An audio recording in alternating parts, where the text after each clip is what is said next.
You are a criminal for not reporting it. Joe Biden is a criminal, and he's been a criminal for a long time, and you're a criminal in the media for not reporting it. That's treason. That's treason. If you look at crooked Hillary Clinton, if you look at all of the different people, there was no transition because they came after me trying to do a coup. They came after me spying on my campaign. They started from the day I won and even before I won, from the day I came down the escalator with our First Lady. That's treason. That's treason. And we've caught them. We've caught them all. And we've caught them. We've caught them all. We've got it all on tape. We've caught them all. And But should she lose, we'll have an insurance policy and we'll get this guy out of office. And that's what they said and that's what they meant. That's treason. That's treason. They say, holy shit, they caught us. They caught us. What storm, Mr. President? You'll find out. And they know the judgment day shall come.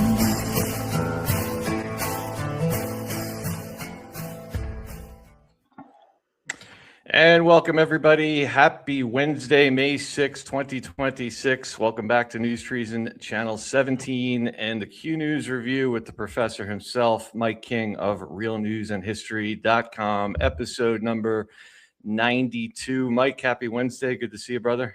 How's everything? Good, very good. How are you, Dave? Hello to all your viewers. Good to be with you. As always, a lot going on. I'm excited for this one tonight. Mike picked three absolute bangers that we're going to get into. We're going to start with You Will Love How This Movie Ends. And then, as usual, Mike picked up on another story that I somehow missed, that the widow of Corey Comparatori, in air quotes, is making accusations against Biden. Didn't see that one. Can't wait to get into that one. And then we'll, as always, wrap up with a historical piece titled That Time Zionist Terrorists Hanged Two British Soldiers. So whole heck of a lot to get into tonight as well. Later on in the show, as I mentioned last week, we have selected 10 winners at random back from the Mike King book giveaway we did a few weeks ago. And 10 lucky winners tonight will win Mike's PDF package, as well as 6 months of a subscription to the Anti-New York Times, courtesy of us here. And we will have those winners. We have them selected, and we'll show those names later in the show. So quite a bit to get into tonight. And I want to once again thank this audience. The viewership on this particular show has almost doubled in the last few months. So that's just another testament to the incredible support of this audience. And of course, the ongoing incredible work of Mike King over at realnewsandhistory.com. So thank you guys, as always, for being here. Thank you for your continued support. And wow, Mike, a couple of things going on right now. Are you hiding from the hantavirus right now? Are you worried about the hantavirus coming to get you? Well, it's funny you mentioned that because I was out and about today, and I always know when one of these scares is afoot because you start to see more and more normies, like whatever, in Home Depot or ShopRite with masks. I'm like, okay, something's going on. And sure enough, I said, let me check the news. And yeah, there's a little scare. But it's like clockwork. That's my indicator. I don't get it from the news. I just start to see all of a sudden, maybe 1 out of 15 people are wearing masks again. And I'm like, so. We showed the ABC clip yesterday, Mike. It's got all the hallmarks. There are 17 Americans on the ship. They highlighted that. And we got, of course, out of 150 people on the ship, just this one influencer, very crisis actor looking gentleman that did this mea culpa video on ABC News. And I just highlight that I think it's interesting that this is happening right now as we're getting a whole host of COVID news. We had a COVID indictment last week. I'm sure you heard Purdue Pharma was shut down, the Sacklers, as of May 1st. So it's another one of these narrative clusters that they're putting out there. Very obvious. So it's you had Ron Johnson introducing a whole bunch of evidence on the Hill last week. So to me, it fits in perfectly with another, COVID cluster, and that analogy that Patriot Underground uses, it kind of moving these narratives around on the stove. So we'll see what comes out of that. But Yeah. I don't think too many people are going to be worried about the hantavirus, but we'll see. We'll have to see. Interesting news story that just broke tonight, Mike, that kind of feeds into everything we've been looking at. Again, how they kind of just keep dropping stuff out there. Now, 7 years later, 6 years later, we get Epstein's suicide note, apparently. Tonight, in just the past few minutes, a federal judge in New York is ordering the unsealing of a suicide note purportedly written by Jeffrey Epstein in a Manhattan jail. According to the court documents, a cellmate said he discovered the note in July 2019 after Epstein was found unresponsive with a strip of cloth around his neck. Epstein survived that incident, but weeks later he was found dead in jail. The note specifically is there on screen. We'll continue to follow this tomorrow. That happens today, Mike, right as Lucky Lutnick was up on Capitol Hill. Again, getting grilled about his connections to Epstein. So, just another stoke the fire, stoke the flames. And now we have the suicide note. I can't make out what half that thing says. I have to run it through AI or some kind of translation. I have no idea what that is. But, just another reason to get people talking again. Just shows you how they keep these narratives going on and on and on. And I actually check for that almost every day. Like, just do a basic internet search term, Epstein, and it's just there in all the major media sources. So, we know it's not going away, of course, but they're just keeping it afloat. All we can do is wait. Well, Mike, we were talking about this on D-Class the other day, and I kind of posed the question almost as a thought exercise. As frustrated as people get with the lack of justice and the waiting, I asked the audience, I'm like, let's think about all the big things that have gone on. Russiagate, the Mueller probe, the impeachment hoax, FISA, COVID, 2020, Epstein, Israel, all the major narratives. Has there been any period of even like more than 2 or 3 weeks where there hasn't been some sort of narrative seeding about this? There's not a single thing that they're letting go. And to me, that's the indicator that we're on the right track. There's not a single thing that they've let go. There was 2020 news today. A judge ruled that Trump could subpoena. They're subpoenaing the names of all the election workers. Another judge ruled that they don't have to return the ballot. So 2020 comes in. There is not a single one of these stories that's going away. And to me, that's how I sleep at night. Yeah, that's right. And every time one of these stories is repeated, even if you haven't heard it in a month, it just makes that constant impact, all flowing into the final storm, whenever that will be. So it's quite a task in terms of marketing, keeping all of these stories afloat and bringing them back. But clearly you can see that's what they do. They just keep rotating them. So nobody ever forgets them. They're always in the back of your head. That's right.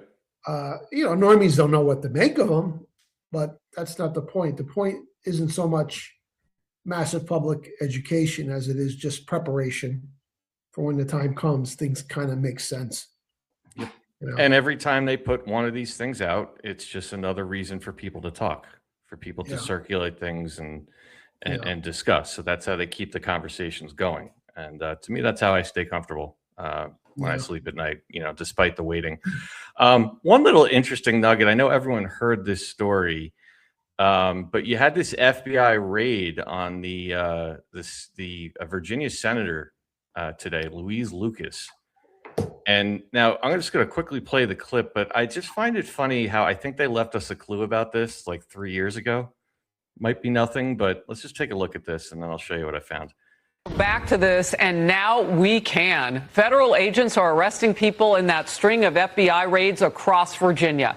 This is all connected to an influential Democrat in the Commonwealth of Virginia, State Senator Louise Lucas. They are at her office executing warrants as a part of a major corruption probe. So I want to go back now to Alex Hogan, who's there. Alex. Hi, Harris. So you can still see that the FBI are behind me. We've been seeing them throughout the morning, bringing boxes in and out. They also told staff members they needed to leave the building. We heard some of those employees coming out saying that they were told they had to leave and they were not allowed back inside. I do want to give you some context of where we are. The FBI not only arriving here at this location, but also at the dispensary, the cannabis dispensary just across the parking lot. And this is a look at what it looked like earlier today with the FBI agents arriving, SWAT teams getting out of their vehicles with weapons, telling people inside that cannabis dispensary to put their hands up and to come outside. At least 3 people were taken into custody. Federal law enforcement say that they're carrying out these court-authorized criminal search warrants at more than 10 locations across the state. Again, this is the State Senator Louise Lucas's office behind me, but we're also learning that she is connected to this dispensary here. Senator Lucas is president pro tem, meaning she's one of the highest and most powerful figures in the entire state legislature. And when she arrived here, I asked her about being here as the FBI raided these locations. Take a listen. Is there anything that we can say about what they're doing? I don't know what's going on. I just came from another report, so I'm just gonna wait until they tell me. Nothing's happening though, right, Mike? Yeah. And Lanny Lou 4 said it correctly in the chat. Yes, she ran the redistricting scam for Spanberger. But Mike, I always look at this through the lens of, I think these are, I think what we're seeing now, the fraud, the Quality Leering Center raids, the stuff in California, I don't look at this as discovery. I look at this as D-class, right? I don't think any of this stuff is being discovered in real time. And I just look for, I feel like they always leave us a clue. With the Quality Leering Center, we did a dig on that. We found out that place was actually raided 11 years ago. We found out that location wasn't really even there when Nick Shirley was doing it. They always leave us clues. And here's another one. She was one of the most outspoken people when Trump got indicted. And some good anons went back and dug out her tweets and found that, wouldn't you know, she was one of the ones that was chirping that nobody is above the law back in 2023. And look at the timestamp of her post. Donald Trump just learned no one is above the law, and it was put out 5:48 p.m. There's a 17 right there. So, you go through our theories that a lot of these X accounts are not necessarily being probably run by the people that you think. And you start to say, somebody put that up there with that timestamp 3 years ago, knowing that at a certain point, she was going to go down, and the anons would go back and find that post and say, look at this. The same way they scripted Joe Biden to give his reasoning as running for president to be the Charlottesville hoax. Right. And as it turns out, that was paid for by the Southern Poverty Law Center. So Dan Scavino put out some boomerang gifts about a week ago, and I'm starting to see where this is all starting to come around. And you look back at this stuff, and it's just kind of amazing how they scripted these little clues in there that were set up for the boomerang. And I think you're going to see a lot more of things like that as these people start to go down. We're going to be going out, digging out where they were chirping years ago. And I think that was designed for us to be able to go and pull those out as they go down and remind people of what they were saying 3 years ago. Yeah. It's a beautiful thing to watch. Last but not least, Mike, I know obviously with your busy schedule, you don't have time to catch our shows, but just to kind of bring you up to speed, I think I had mentioned to you, we've had 3 D-class shows, almost 3 in a row, where there's been these flurries of truths coming out by Trump, right? A few weeks ago, they were really almost like scripting what was going to happen. And then he did it again last weekend. And yesterday's show, we found Kash Patel doing the same thing, right? Now, I'm not going to go through all this stuff again. We did a whole show on this yesterday. What I'm showing you, Mike, is he did about 7 or 8 double posts in a row. And every one of them, Mike, if you do the difference in time, they had meaning to them. Right? Almost every one. We did an entire show on this. For example, we did a 12-second double post, and that hits military intelligence. He did a timestamp at 10:49 that was talking about North Korea and a plan and Hussein. One was exactly 0.00917 hours apart. That adds up to 17. And again, just all these double posts, and we went through this yesterday. They all had relevance to what's happening right now. So something interesting happened this morning. Joe Rambo caught this morning. Donald Trump put out a double post. Wow, that's interesting. 1 second apart. Yeah. Now, that's not possible. It's not possible for somebody to copy, paste, and post something. In fact, if you read you just went through all the Q drops. There's a number of mentions in the Q drops that talk about time deltas and 0 deltas and 1 second deltas and how it's not possible for a human to have done that, right? So this is a purposeful thing that was done this morning at 8:29 a.m. So I threw it into our little timestamp calculator, and I got that it was obviously 1 second apart. That is also 0.000278 hours, 0.017 minutes, and of course 1 second apart. So I'm like, well, let me see if this stuff has any relevance to what we've all been looking at for the last few weeks. Now, what did we just do our show on? I think it was last week, Mike. We were speculating on the arrest of Hussein and Hillary Clinton, right? Yeah. Now, those drops yesterday that Kash Patel put out were smashing Hussein all over the place. So wouldn't you believe, if you go through these drops and we look at the first one, the 1 second apart, well, that's drop 1. Hillary Rodham Clinton extradition already in motion, effective yesterday with several countries in case of cross-border run. Passport approved to be flagged, effective 10:30. Expect massive riots organized in defiance. So he's hitting a drop about Hillary. But the 0.000278 hours, if you look at drop 278, look what you get, Mike. Hillary Rodham Clinton tried to cut a deal today. We said no. Now, what are the chances he double posts that? You do those calculations and you arrive at 2 drops about Hillary Rodham Clinton. Yeah. Mathematically impossible. Right. Mathematically impossible. And then I just went and looked at the timestamp of the post, which was 8:29. And you get one of these military stringers, zebra, bring the thunder, killbox, light, Q. Now, does that necessarily mean anything today? Of course not. But I'm taking note of it because it's a double post. We know double posts are important. You see the Hillary stuff. You just had Kash Patel today. I won't play the clip for time purposes. Kash Patel was on with Sean Hannity yesterday, and Hannity asked, remember we watched that clip a few weeks ago, Mike, about the Hillary Rodham Clinton, the emails.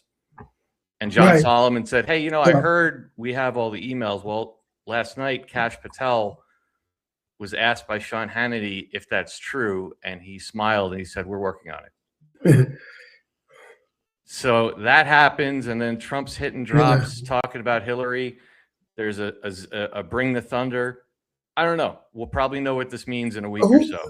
Who just brought up the Wiener laptop again? Was that the part on the Hannity interview too? That was Solomon with Hannity, if I remember correctly. Okay. Yeah.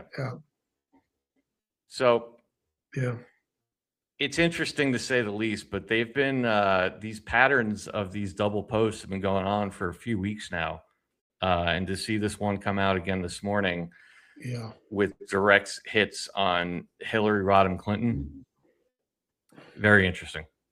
So again, data points, we document this stuff, but it does. They're also closely related. So if Comey's indicted, they're all connected to the same thing.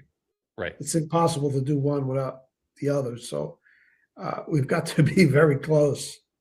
That's what my take is. Yeah, it's almost like an all or nothing package deal. And I just get a sense it's going to be like the old days when they took down the mafia back in New York. it just kind of happened one day. You see all these mobsters being let out in handcuffs.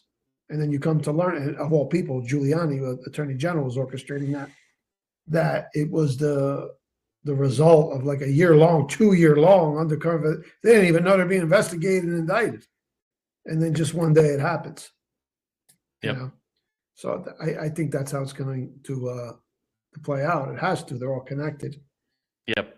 And I'm sure you've been following the you're probably seeing the same things I am, where we have a lot of people seemingly getting very angry. Another thing that feeds into all this COVID and hantavirus or whatever stuff that's being put out is everyone's starting to get very angry that the statute of limitations on Anthony Fauci expires on Monday. Yeah. And Mike, you want to take a bet that's going to expire with absolutely nothing happening? Oh yeah, I'm sure of it. But there's no statute of limitations on treason and murder, and right. That's what people are missing. Yeah. Right. Yeah. So, we've been just reminding everybody. I know we talked about this on D-Class yesterday, but I'm sure you're in the same mindset. We'll get flooded with news next week about how nothing was done, and that will build and allow people. I would bet my life that next week or the week after, there's going to be a whole new conversation happening about COVID because of the fact that he wasn't indicted. Yeah. And just it gives more people time and opportunity to learn about what happened. Yeah. I have absolutely no concerns that Anthony Fauci and all the other co-conspirators will go down, because I think that one's going to end up being a RICO case too, in reality. So nobody should be worried about the statute of limitations expiring on Anthony Fauci. Nobody. No, these characters are all gone. The only concern we have is the duration of this process and the long shot possibility that that not everything gets disclosed. But I don't think that's going to be the case. I don't know if all the hardcore satanic stuff will be discussed. Who knows? But these people are not getting off, nor is their legacy going to get off. Right. As evidenced by your piece on the Obama trash can, library that we did last week. Yeah. If you guys didn't see that, go back and watch it, or just look up the picture. If you need a more stark visual reminder that this man's legacy is not going to go down without being tarnished, just look at that library. It's right there for everyone to see. So, all right, we're going to jump into it now. I am going to take a moment here just to space things out a little bit. I'm going to run my sponsor here for Brightcore Nutrition for 1 minute. You guys won't see it on X. It will run on Rumble. When we come back, we're going to jump into You're Going to Love How This Movie Ends. We'll be right back.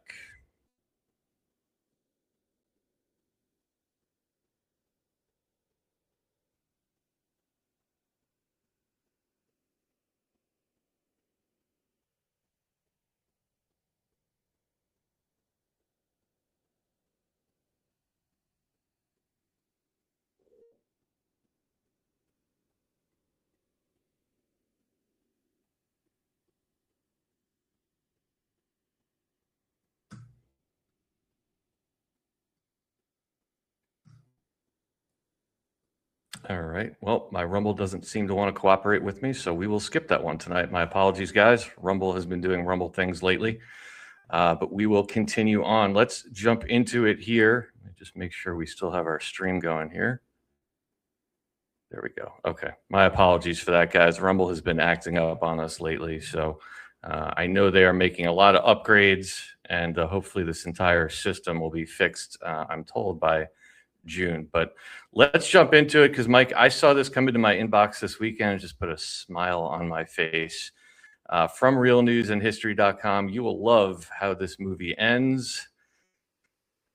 Floor is yours, Mike. Oh, I'm sorry, I got you muted there. My apologies. Okay. Well, we want to stay encouraged and focused and never lose sight of the fact that there has never been a movie ever made or a soap opera ever produced Shipping. that Give did them a not call end now at 888-317-9664. That's 888-317-9664. From my point of view, unnecessary, but what do I know? And it will end. It has to end. Okay? We can't set dates anymore, and who knows? this summer, this fall, next year, I just don't know, but it will end and it will be a dramatic climax because there's so many subplots developing that they won't let go of and they keep revisiting. There has to be a reason. You don't have a subplot in a movie unless it's going to be resolved in its climax. So I am still absolutely convinced that we will indeed love how this movie ends. And in this article, what I try to do is just for speculation and fun and games is try to guess what they're doing and where they're going with some of these subplot scenes that they're developing. Okay. And here's a few headlines here from the New York Times, which is now the Q York Times. If you understand that and you know how to read it properly, it's actually a good indicator of where the movie's going because this remains the flagship vessel of the mainstream press. It's just now it's Q that's directing it. Headline: Oil jumps as violence flares after Trump's offer to help ships through the Strait. Headline: Trump tries to downplay economic effects of the Iran war. Headline: Trump faces the complicated reality of a costly, unpopular war. And there's no disputing it. I mean, he may remain strong among the MAGA faithful, but even a chunk of that has fallen away. But his popularity has declined dramatically. That's by design of the Q operation. So you have to look at it in the context and not get down about it. I mean, I know it makes it for a little difficult for us to continue to defend him in the eyes of normies and semi-normies, right?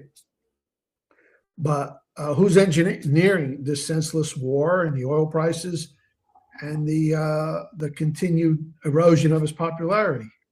He's engineering it. Right. So it has to be for a good cause in the end. Okay. President Trump's predictions of a relatively short-term conflict with minimal economic consequences appear to be crumbling. So we're like 9 weeks in now, and oil prices are still inching up a nickel dime every week. So it looks like they're scripting some sort of long-term war, and the longer it goes on, the worse it is. The only question, though, from our perspective as film critics, is why? Where are they going with this? Okay. Now, there's a term that's starting to gain a little bit of popularity. It's called Trump's Vietnam. You Google that search term, you see a bunch of articles. And here is my speculation of where they're going with this. I'm just picking up bits and pieces of data from these fake movie scenes that they're showing us. And, this is just for fun. This is not my prediction. I'm just trying to read what they're doing with us. So this is all speculative, what I'm writing here. Trump took us to, quote unquote, war in Iran because he is under a horrifying form of blackmail from the Mossad. Though it is not related to him being a, quote unquote, pedo, the blackmail is indeed related to Epstein Island in that Israel wants to cover it up while taking out Iran at the same time. Towards those ends, Trump is under coercion to wage this war, not from pedo blackmail, but from Samson option nuclear blackmail. Now, he and others are clearly acting as if they're under some sort of bizarre control. Patel with the bug eyes and all this act they're putting on. What is that control related to? And then there's the cover up of the Epstein files, etc. Trump bragging about the $250 million he got from Miriam Adelson, which feeds right into that. All right. That he's leaning into it. All of a sudden, kissing Bibi Netanyahu's ass again. What a hero he is. Asking the government in Israel, oh, don't prosecute him, give him a pardon, etc. Making it so obvious. Now the buzz is the growing buzz is that he's a pedo, and all the Lego, the Iranian so-called Iranian Lego videos linking him to Epstein on, but we know that's not the case. They're not going to have Trump fall on his sword in that way, go down in history as a pedo. No, of course not. Which leaves the question then: to what do we attribute the control? is this, might they be scripting a Samson option? The Samson option is its official Israeli policy. If they ever go down, essentially they take everyone down with them in the Middle East with nukes. And that could also extend to the United States. So that's it. So that to me is a reasonable speculative scenario because he's clearly acting like he's under coercion, and we know he's not going to be found out to be a pedo. So then what's going on here? Just throwing that out there. No, that's a really good point because so many people say, like, how do you get out of this one? Because it's so heavily skewed towards Epstein. Well, you're giving one of quite a number of excuses as to how it could come back around that, yeah, he was coerced or yeah, he was backed into a corner, but it wasn't because of pedo stuff. It was because of something like that. It's a great point. Right. You release those files. This is what we're going to do to you. Right. And by the way, take out Iran. Continued. As he heroically works to buy time and somehow deactivate this deadly threat, treasonous operatives within the Trump administration coordinating with BBC Netanyahu, who I have in quotes because I'm convinced that he was executed years ago on Trump's orders, continue to undermine his peace efforts. These would include Vice President J.D. Vance, Defense Secretary Pete Hegseth, Secretary of State Marco Rubio, and peace envoys Jared Kushner and Steve Witkoff. There have been ample clues related to each of these individuals, painting them as like Israeli stooges. Now Vance and Hegseth, they're pure central casting. I don't even know if those actual characters exist. Marco Rubio, I am convinced, was taken care of years ago. And he was the total Zionist puppet. His backer, his owner, was a big automobile dealership magnate down in Florida. And I can't remember his name now. Total Zionist puppet. And then Kushner and Witkoff, they pretend to like negotiate and botch the negotiations. So if you watch all of these characters, they appear to be the ones driving this. And it seems like, Trump is surrounded by these people and he's trying to outmaneuver them, or they're trying to outmaneuver him. Some way, somehow, supporting cast characters such as Senators Ted Cruz and Lindsey Graham and the grieving widow, Erica Kirk, and the assassination attempts on Trump all tie into this closing scene as well.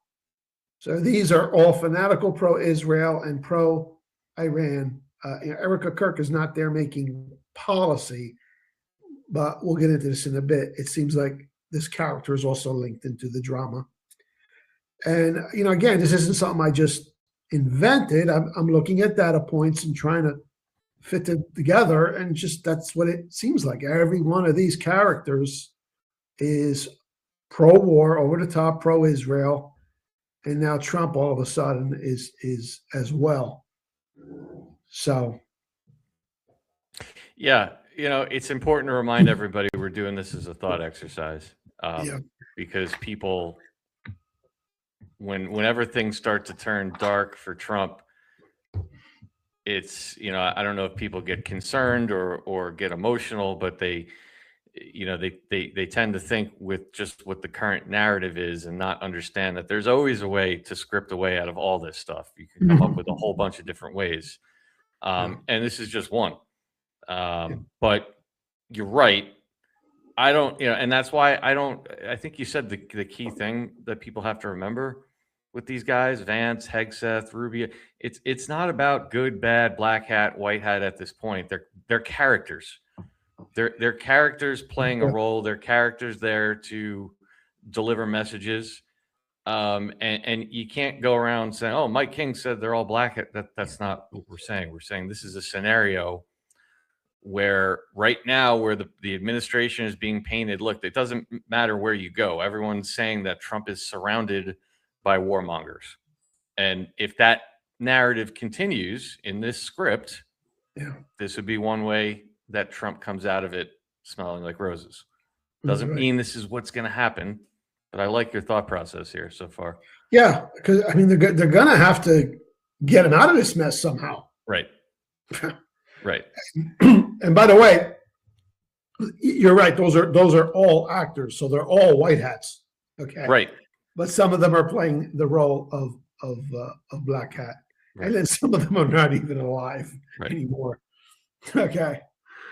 But there's the triumvirate there clearly, and I have good reason for this. It's a whole, train of events and utterances coming from Rubio and Vance and Hegseth.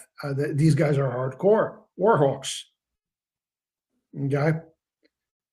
And then there's the patsies, Witkoff and Kushner. Who knows if it's them or not? I don't know, but they clearly really don't have an interest in ending this fake war either.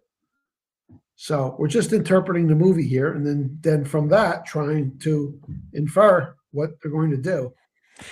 And Mike, at the end of the day, I think there's an important point that when you are trying to,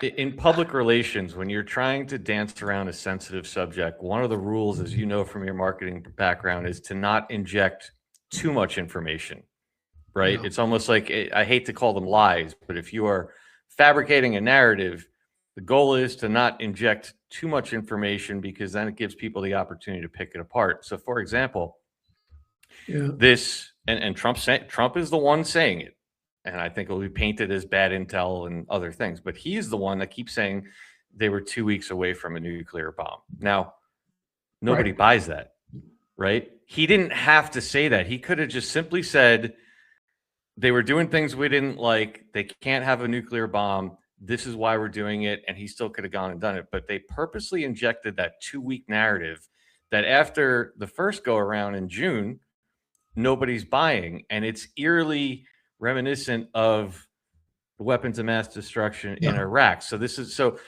that's an important thing to highlight. It's like, it's almost like they purposely buried themselves with this 2 weeks thing because nobody's buying it. Yeah. So then you have to ask yourself, you go back to the beginning of the decision tree, like you said, and you say, well, if you know that, and I know that, why would they say that? They didn't need to say it to justify doing this, but they did. And that opened the door for everybody to pick it apart. So who's burying themselves here? Yeah.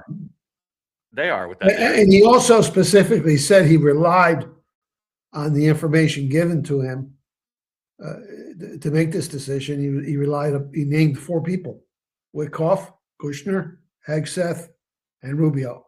They're the ones telling him 2 weeks, and they're going to attack Israel. So, and then we did that piece a couple weeks ago where they had the meeting in the fake White House with the fake Netanyahu and the heads of the Mossad doing a presentation. You see? So this all ties in. Who's telling them all this stuff? Bibi, the head of the Mossad, Rubio, Hegseth, Kushner, Witkoff, Vance. So I'm just watching a movie here and seeing this unfold, and we're seeing all of these characters maneuvering Trump into this disastrous war. Yep. And in fact, Mike, if I could find the clip when you're done, I'll play it. That, believe it or not, Stephen Smith and Megyn Kelly, big viral clip today. We're just talking about that exact thing that you presented a few weeks ago, the Mossad presence in the situation. If I can find that clip before I'll pull it up. But yeah. Now, there's another character involved in this, not direct policy making, but I am convinced at some point, the world's going to fall apart for this actress, who's a white hat, of course. She's central casting. So was Charlie Kirk, who's alive somewhere playing golf with a bunch of other people, maybe with Bob Mueller. I don't know. But there's crying Erica Kirk, the grieving widow. Now, there was a story. I got a bit of traction just recently. She's at an event. And I'm going to read you the caption. This is from Salon Magazine, Establishment Magazine, but a bunch of other media sources picked up on this, and we're going to watch the video in a bit. Headline: Why J.D. Vance and Erica Kirk's hug made tongues wag. This is pure movie scripting here. It was a hug that sent 1,000 divorce lawyers' hearts aflutter. At a recent Turning Point USA event in Mississippi, Vice President J.D. Vance and the widow of the recently assassinated Charlie Kirk got tongues wagging when, during an onstage embrace, she put her hand in his hair and he touched her hip, demonstrating a level of affection he doesn't seem to have for his actual wife, Usha Vance. Now, this is all white hat scripted. Why are they scripting her, running her hands through his hair, and he's giving her a big hug and the other hand is a bit lower? And then they also scripted the media coverage of this. Mm-hmm. And again, we're watching a movie. So what does this mean? It means this. I got to look at it like soap opera stuff. Where are they going with this? We know she's being set up, framed for the movie as a Mossad agent, right? They knocked off Charlie Kirk because he was turning against Israel, and now here she is with J.D. Vance. So maybe this is all part of this little treasonous clique around Trump. Okay. And you just had news coming out this week, Mike. I'm sure you saw it, that Candace Owens is being sued for defamation for all the stuff she's been saying. So now there's going to be a court case. And what happens in a court case? Well, you get discovery. Yeah. So we should keep our eyes on that as well. That's all part of this, I think. So let's have a look at this scripted event. 100% scripted, because we know these characters are scripted. Yep. I sent you a little video clip of this. Yep, here we go. Weird hug. Kirk and U.S. Vice President J.D. Vance are making headlines after they shared an unusual hug at a Turning Point USA event. Weeks ago, Erica hosted a memorial for her husband, far-right activist Charlie Kirk, drawing in nearly 90,000 people and featuring pyrotechnics and music, putting her under scrutiny, with critics saying the event seemed more like a rally than funeral. Now, as the Turning Point USA's new CEO, she took the stage at a university event to introduce Vance with an emotional tribute. No one will ever replace my husband. No. But I do see some similarities of my husband in JD. Ooh. And Vice President JD Vance. I do. And that's why I'm so blessed to be able to introduce him tonight. He's an amazing man. Then came the hug that captured everyone's attention. A long embrace, his hands on her waist, her fingers in his hair. Vance was already in the spotlight over major cuts he's pushing to curb legal immigration. But the internet is now focused on that intimate embrace. And a comment he made about the religion of his wife, who comes from an Indian immigrant family, that stirred more backlash. As I've told her and I've said publicly, and I'll say now in front of 10,000 of my closest friends, do I hope eventually that she is somehow moved by the same thing that I was moved in by church? Yeah, I honestly do wish that, because I believe in the Christian gospel, and I hope eventually my wife comes to see it the same way. You know what? The first time I watched that clip and you sent it, I didn't even pick up on the fact that she first called him JD. She didn't call him Vice President Vance. She just called him JD. Yeah, and he reminds me of my husband. And then he's trashing his wife's religion publicly. I mean, I would like for her to become Christian. It's so weird. Yeah, that's very weird and totally scripted. The only question is, why? Where are they going with it? It all kind of fits into this whole soap opera thing, which is something normies could really sink their teeth into and understand, appreciate, right? Mm-hmm. You get a love triangle in there, and Trump surrounded by traitors and treason suspense. That's truly a movie. Yeah. It's literally the playbook that they've used in reality television for the last 30 years. Yeah. The intrigue and the drama. Before we keep going, since you mentioned that Mossad thing, I just found this. They were just talking about this today. Sounds like they've been listening to maybe reading realnewsandhistory.com, but this is exactly what they were highlighting. These are two massive audiences that are talking about. Yeah. Huge audiences. But do you believe that President Trump has us involved in this for his own selfish motives, or was he compelled and pushed into this, swayed to being involved in this by Benjamin Netanyahu? Wow. I think the latter is true, that he was convinced to do it by Benjamin Netanyahu. I don't think it. I know it. It's been universally reported by every paper of record. He was talked into it by Even though Benjamin Netanyahu denies it. Netanyahu, in fairness to him, he denies it all the time. But go ahead. He did show up at the Situation Room and present a long PowerPoint presentation to Trump with the head of the Mossad there via satellite. Like, that happened. Read the Wall Street Journal, read the New York Times. That's not in dispute.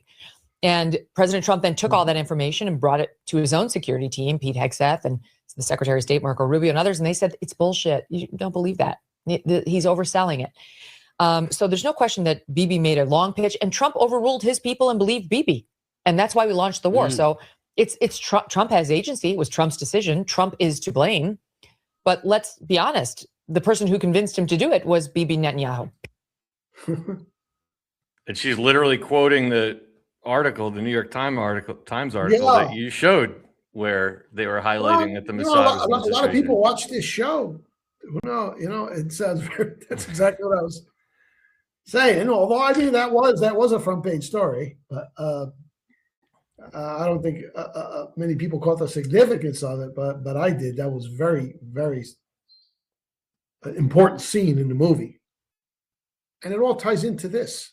Yep. So, yeah, because don't forget too, they want to mimic history, and we're kind of going to get into that a little bit later in the show tonight, and the way things really used to work. Exactly. And how did things work? Well, it's not that this Zionist entity was just exerting its power from the outside. They've always had their operatives on the inside. That's how they're doing. Right. So you can't have, how's Netanyahu or any Zionist going to control a U.S. president unless he's got his people in the administration undermining it? Exactly. So right. that fits into this drama. So, we'll see. That's exactly right. And that's exactly the why for so many the second story we're going to talk about, Butler. That's the why behind that. That's the why behind Charlie Kirk. That's the why behind so many things. It is a recreation. Repeats necessary. Repeats important. It's showing people in real time with an event that affects them emotionally, financially. That's the purpose, and especially the emotional piece of it. We show a lot of clips from Chase Hughes, and he's an expert in psyops, and he'll tell you same thing in the second story we're going to talk about, Corey Comparatori. Psyops don't work without emotion. That's right. They don't. And getting on the air and calling a press conference and saying, hey, let me tell you about these events that happened 30 years ago where the Mossad controlled our president. There's no emotion there because it's gone. It happened. Some of us weren't even alive when that stuff happened. Hey, let me tell you about JFK and how the Mossad, I wasn't alive back then. There's no emotion there. Right. It's happening in real time. There's emotion. And that's why so many of these things, in our humble opinion, are happening right now. It literally is PSYOP 101. And the only way to get to those old events to correct history is to establish the linkage in the modern time. Right. And then be able to say, oh, by the way, they've been doing this all along. Let me tell you about the time they did ABC. Exactly right. So at some point, one would think that the hero of this movie, who is now very unpopular, has got to be vindicated somehow. The boys at White Hat Productions will not have the Trump story end with him going down in history as a failure. I'll bet on that one. Yep. Yeah. Yep. Absolutely right. Now, this is something that went to the proverbial back burner a long time ago. We talked about it many times on your show, going back 2 years. And now, in light of what we've just covered, this maybe this is going to come back. The sum of all fears. Okay. Just as a reminder, it's been so long since we talked about this, but this movie, The Sum of All Fears, 2002, what is the plot line? Well, there is a conspiracy to pit the United States and Russia in a World War III. And it involves a false flag to be blamed on the Ruskies and get the United States and Russia fighting. And it also involves an attempted assassination attempt on the United States president. And all of this stuff gets thwarted, and in the climactic scene, the bad guys get what's coming to them. They're executed one by one as the president of Russia and the United States. At some time, I think they're going to bring that back into the mix as well. Sit down and make peace. And during that climactic scene where the bad guys are executed, in the background is playing the aria Nessun Dorma, which, as we know, is Trump's theme song. Would close every rally with Nessun Dorma, close the Republican convention with Nessun Dorma again and again and again. Even the press noticed it. There's a headline here: Luciano Pavarotti's family asks Trump to stop using his rendition of Nessun Dorma. So he went out and he hired this character. I forget his name. He's his own personal opera singer. Brings him around just to sing Nessun Dorma. Yep. So this idea of a Samson option possibly being the mechanism used to coerce Trump into this war would perfectly fit in to the sum of all fears. These are Q posts, by the way. Trump has reposted them as well. That poster, that meme, "Stay with me, deplorables. You will love how this movie ends." The sum of all fears, that will yield about a dozen hits on the Q boards, including the movie poster here, "Sum of all fears." And there's Trump's personal opera singer who sings Nessun Dorma from the climactic execution and revenge scene of "Sum of All Fears." Nessun Dorma's playing in the background. And that first one, Mike, that is dropped 40.95. That was actually on May 3rd. Was that Saturday, I believe, Friday or Saturday, Delta. And that particular drop was posted by Q Plus. Oh, okay. So that here you go. That was posted by Q Plus, which, if you believe what we do, would be Trump himself.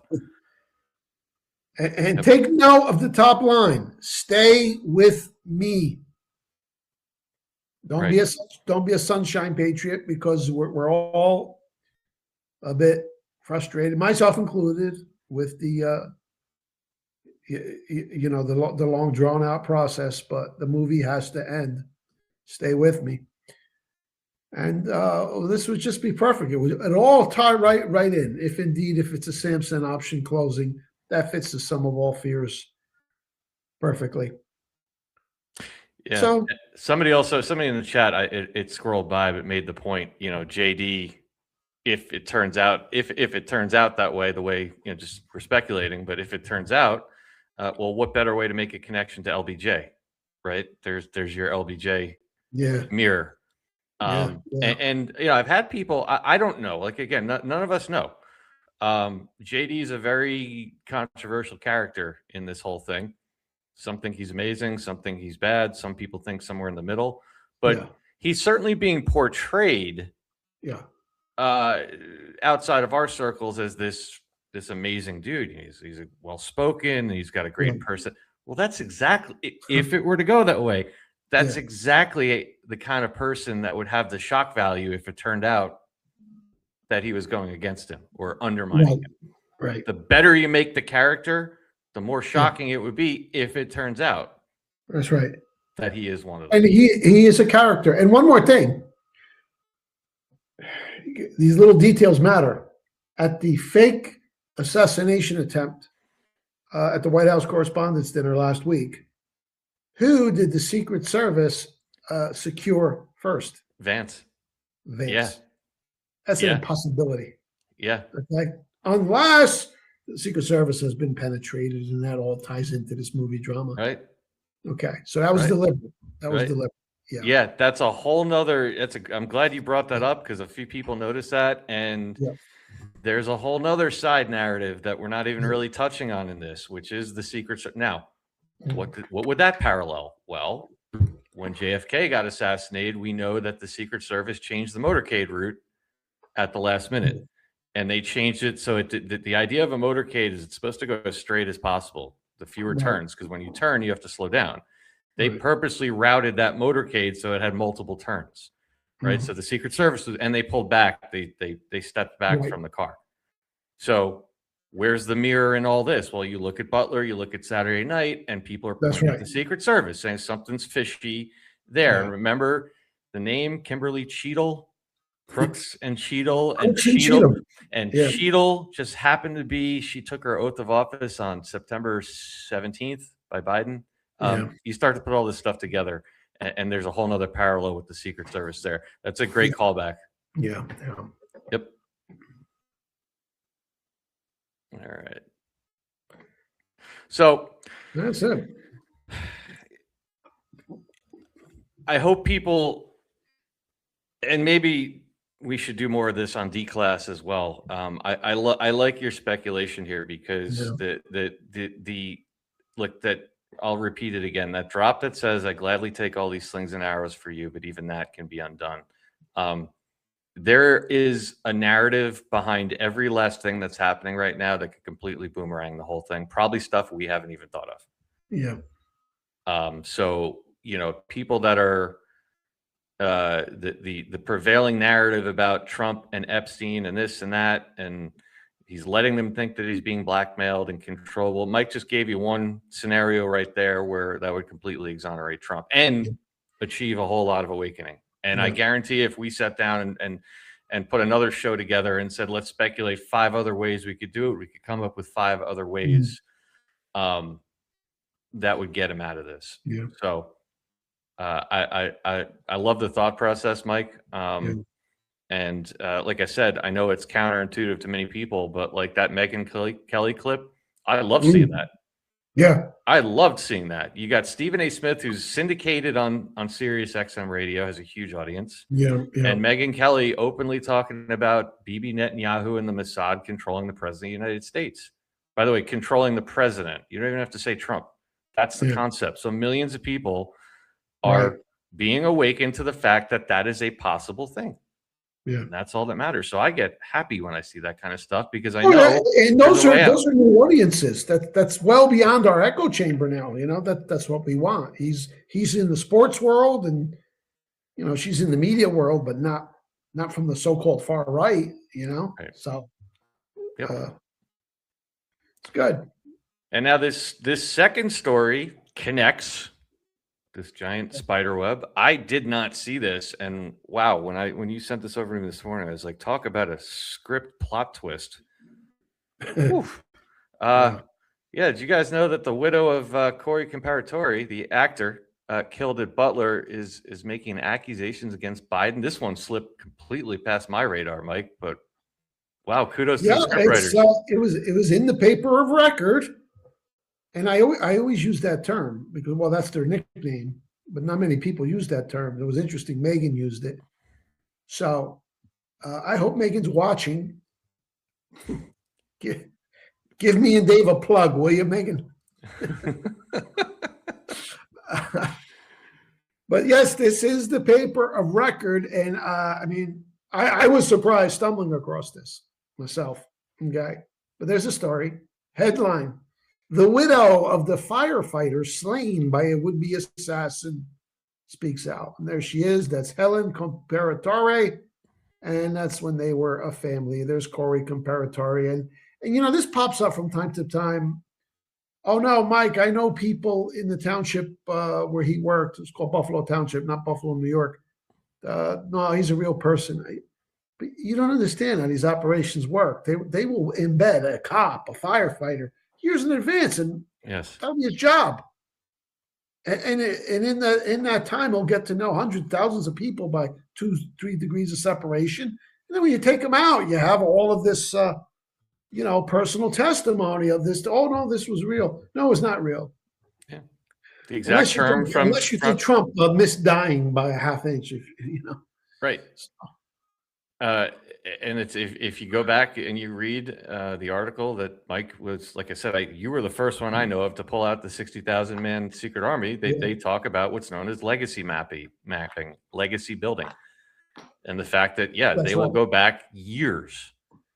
You think about if you believe what we do about the character known as Charlie Kirk, then you have to realize they set up that organization in 2012. Yep.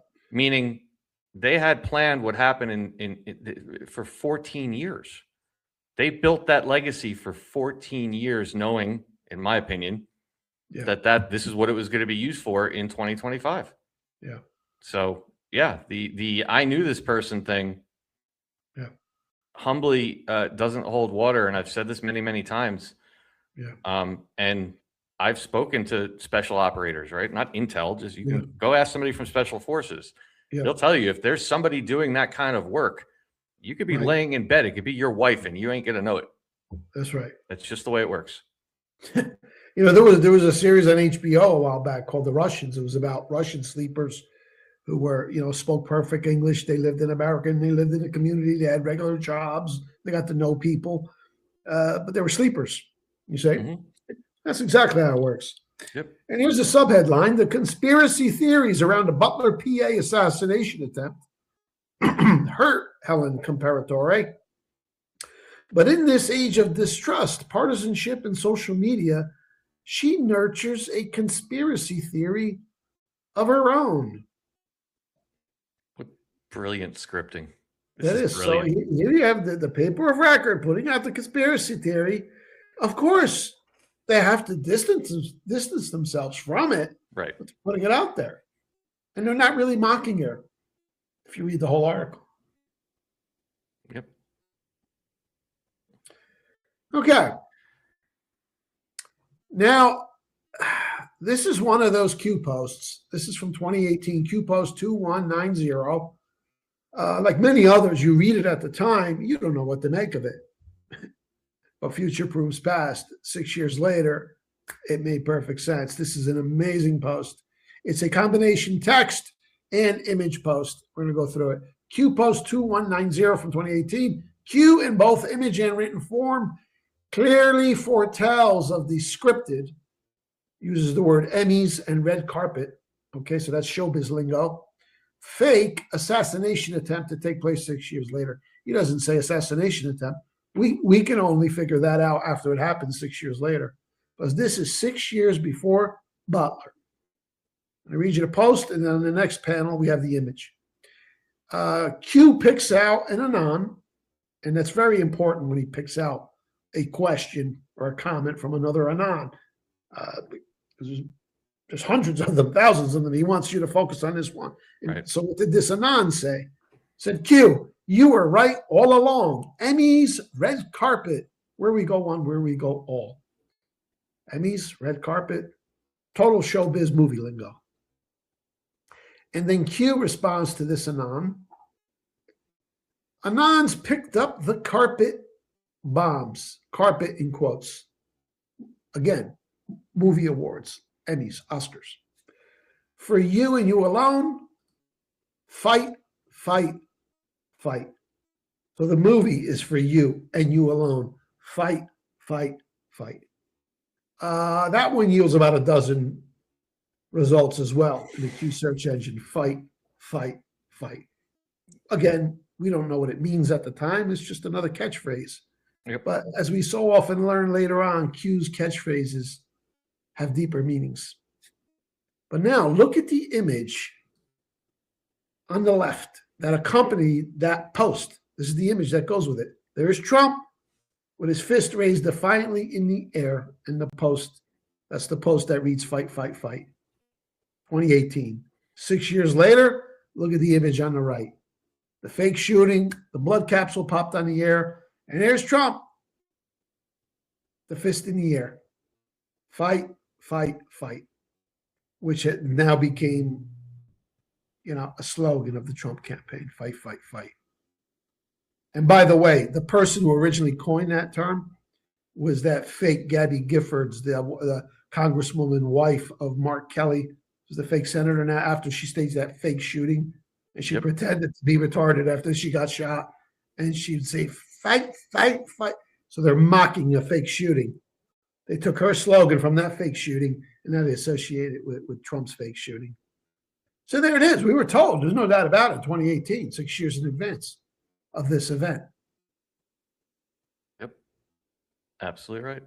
And And look at the date, September 17th. Yeah. September 17th. And what did we get, Mike, after Saturday?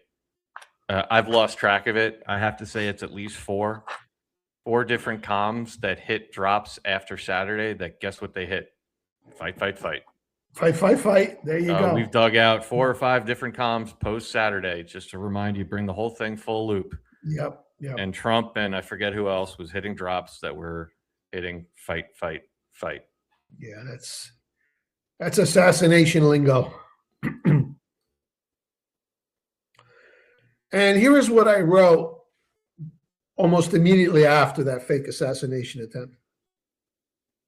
July 2024. The ongoing investigation may ultimately culminate in the discovery of a deep state conspiracy to penetrate Trump's protection team and set up an inside job assassination, a la JFK and RFK. And you're right, Dave, that stuff happened too long ago to resurrect it, get people excited. So you got to do it in the present day, but then you could link back to it, and it will have relevance too. Right. It all connects. In other words, the white hats may have framed the powerless black hats for this horrible imaginary crime, very similar to how they are still framing powerless Israel for the imaginary wag the dog genocide said to be taking place in Gaza.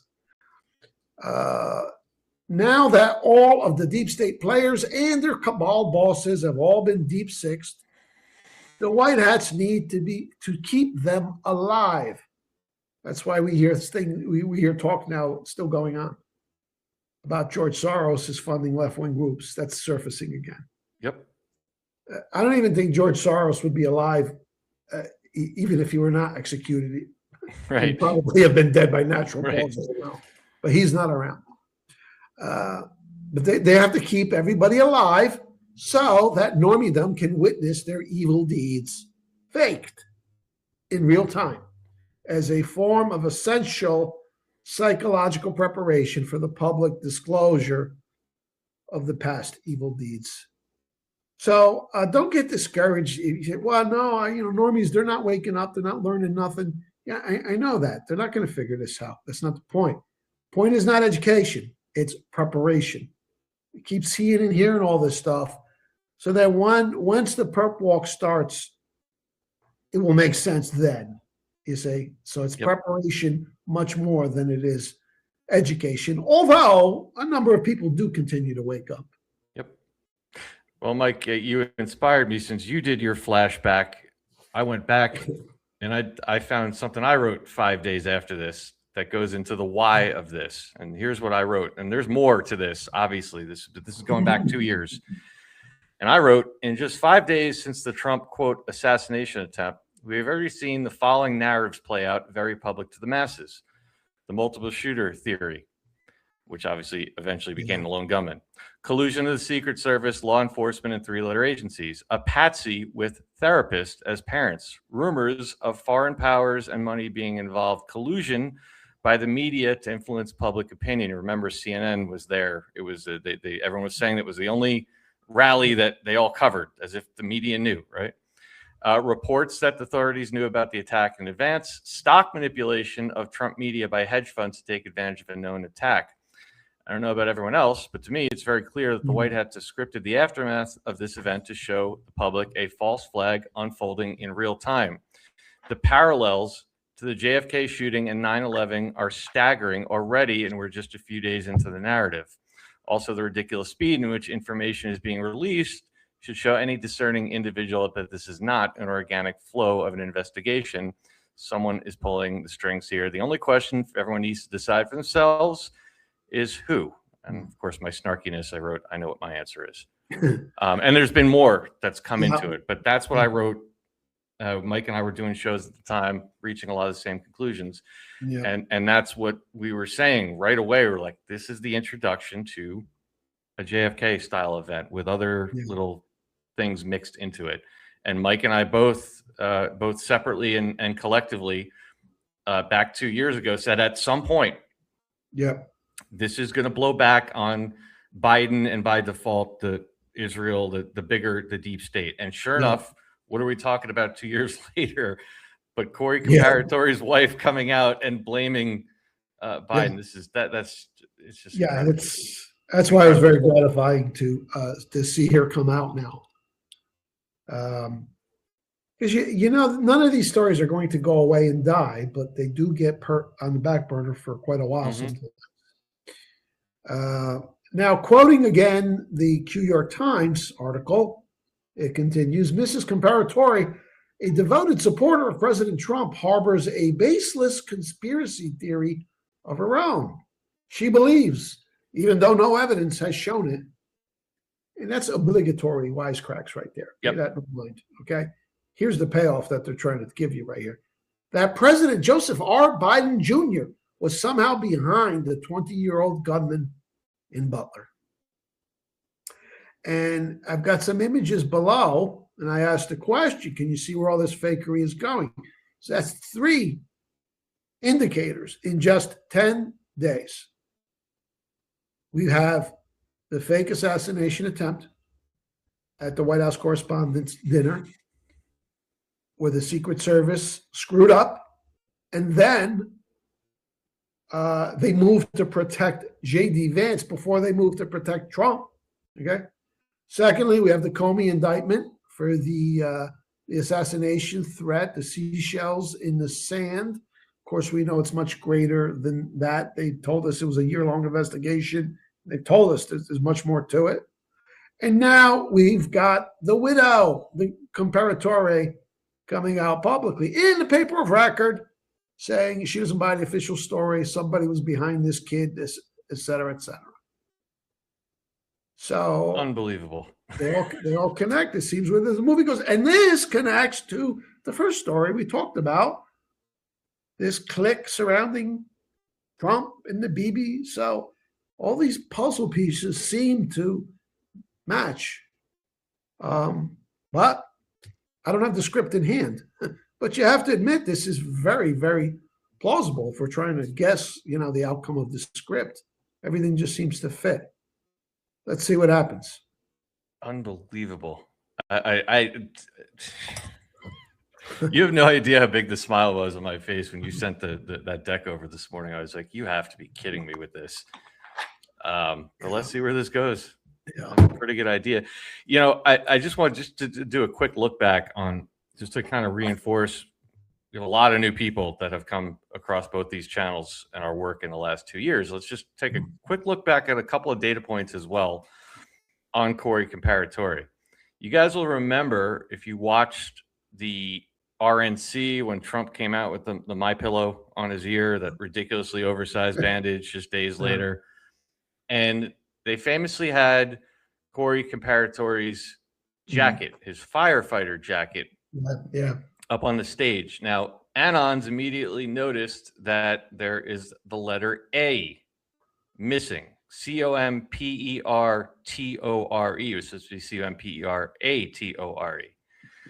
Now, we went to the drops, and if you look for an A in kill brackets, you get to drop 128, and it literally says, disinformation is real. Disinformation is necessary. Does that seem relevant to a fake assassination? Yeah. Everything is relevant, everything. And then there's an active war on your mind. Be prepared. Operations underway. Operators active. Yeah. So we literally took that as it couldn't be more of a clear comm that they're telling you this is an operation, right? Now, at the time, of course, all the you guys are lunatics people said, no. They can only fit 10 letters on the back of a firefighter jacket. To which we all immediately went to the companies that make those jackets and figured out, no, it's actually, I believe, 14 letters or 12. So that's not true. Yeah. So then they came out with a cover story explaining the misspelling on Corey Comparatore's jacket.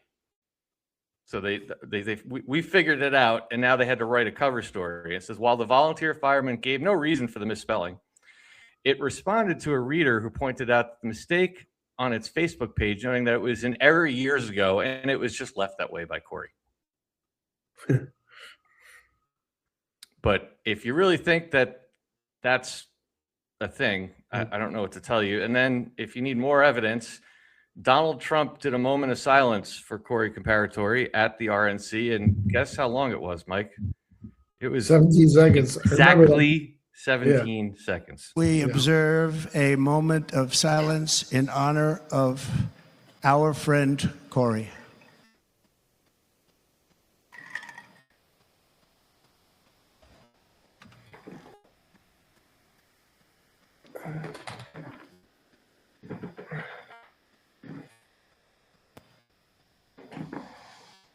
There is no greater love than to lay down one's life for others. Okay. Not even a tenth of a second off. No, I mean, I don't know how the hell he does that.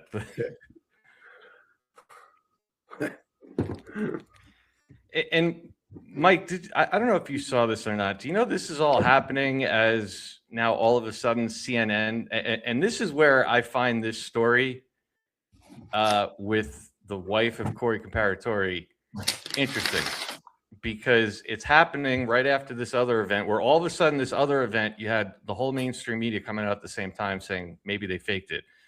But did you see the CNN piece about Butler?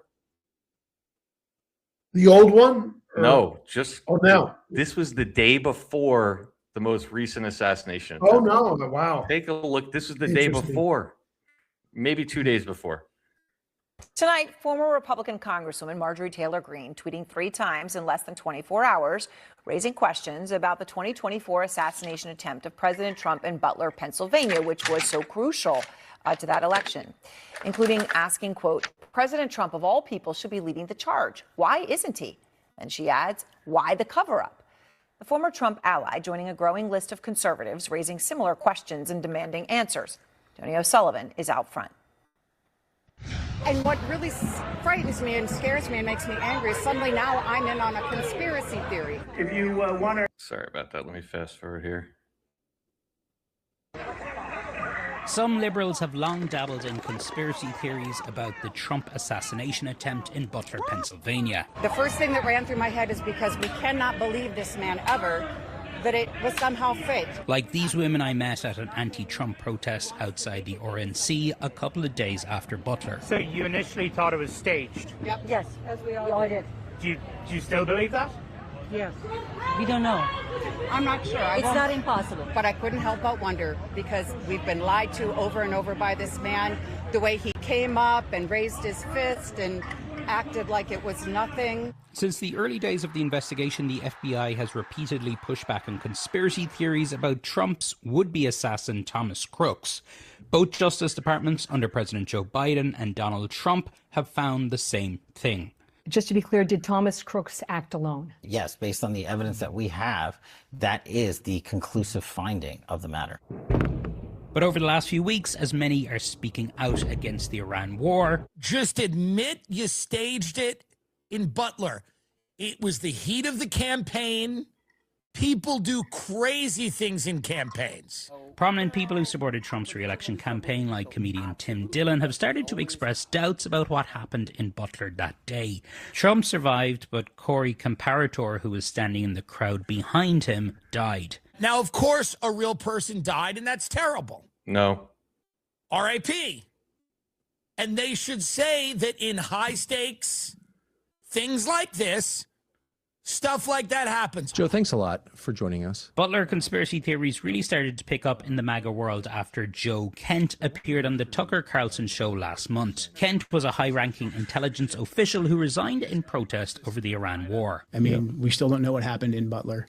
We don't know what happened with Charlie Kirk. And by no means am I saying, like, you know, the Israelis did this or any of that, but I'm saying there's a lot of unanswered questions there. Trisha Hope, who is a Trump delegate at the RNC in 2024, has been vocal online about her doubts, posting, since the attempt on his life, Trump has shown no interest in investigating what really happened. He never mentions it. It's as if it never happened, except when he tells us he took a bullet for us. Marjorie Taylor Greene has shared Trisha's post, and she added over the weekend, I'm not calling the Butler assassination a hoax, but there are a lot of questions that deserve public answers. The far more significant story involves the government, the DOJ, and the FBI. which have hidden from the public what they know about Thomas Crooks. This is beautiful. Right? We've got the right and the left agreeing on something.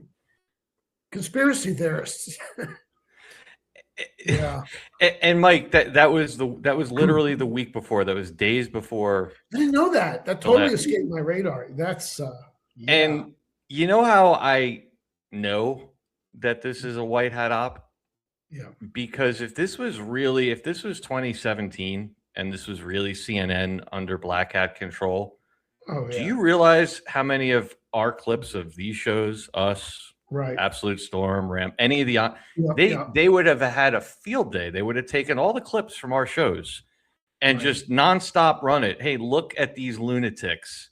Look at what the QAnon people are doing. They're doing it. There's none of that. It's Tucker. It's Joe Kent. Right. It's Tim Dillon.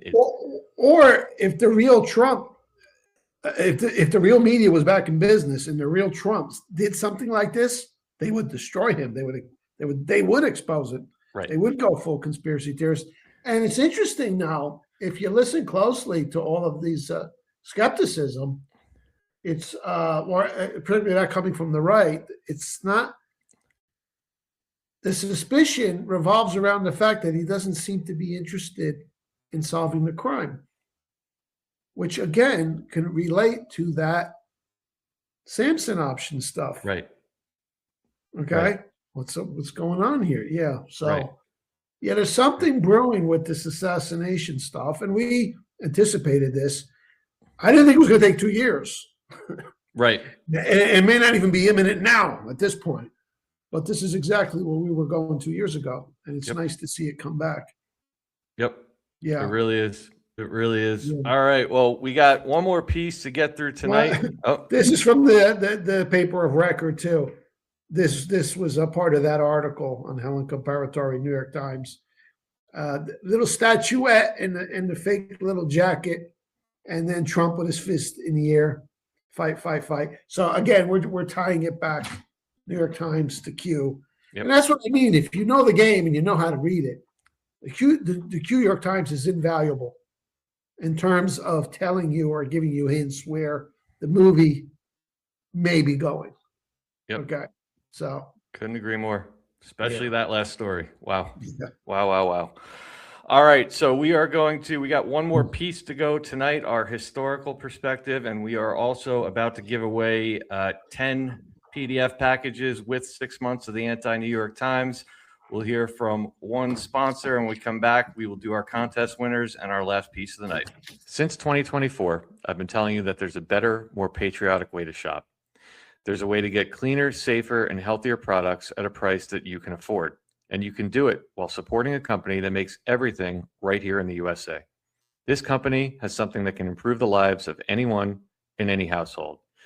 You know, every morning I start my day with a clean smile using the toothpaste and mouthwash from 17switch.com. In the shower, it's their body wash and moisturizer. And by breakfast, I'm mixing up a protein shake or baking something healthy with their clean mixes. And when I clean my home, I trust their chemical-free glass cleaners, laundry detergents, dryer sheets, bathroom cleaners, room deodorizer, and dish soaps. In the afternoon, I can choose from an assortment of healthy snacks. And at dinner, I enjoy the finest, cleanest, and tastiest beef available anywhere in the country. I believe in 17 Switch because for over 40 years, they've stood up to big box conglomerates that don't have our best interests at heart. With over 500 clean, safe products made right here in America, they support our jobs and our economy. If you want a cleaner, safer, and healthier home, visit 17switch.com today. And when you do, you'll talk to someone from this community who will help you make the switch. So please, help us continue to build a new parallel economy by visiting 17switch.com today. And again, our thanks to our friends over at 17 Switch and to the over 1,000 families from this community that have made the switch since we started that back in 2024. All right.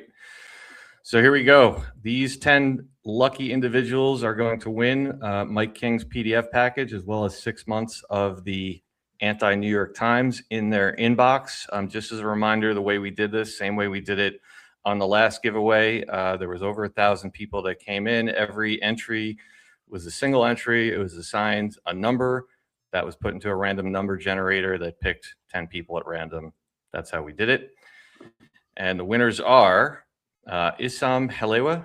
I apologize if I butcher any of these names. Tracy Ham, Nicole Schneider, Stephen Coyne, Carol Tremblay, Mary McCord, Teresa Lingle, Sandra Harden, Crystal Griffin, and Cheryl Justice.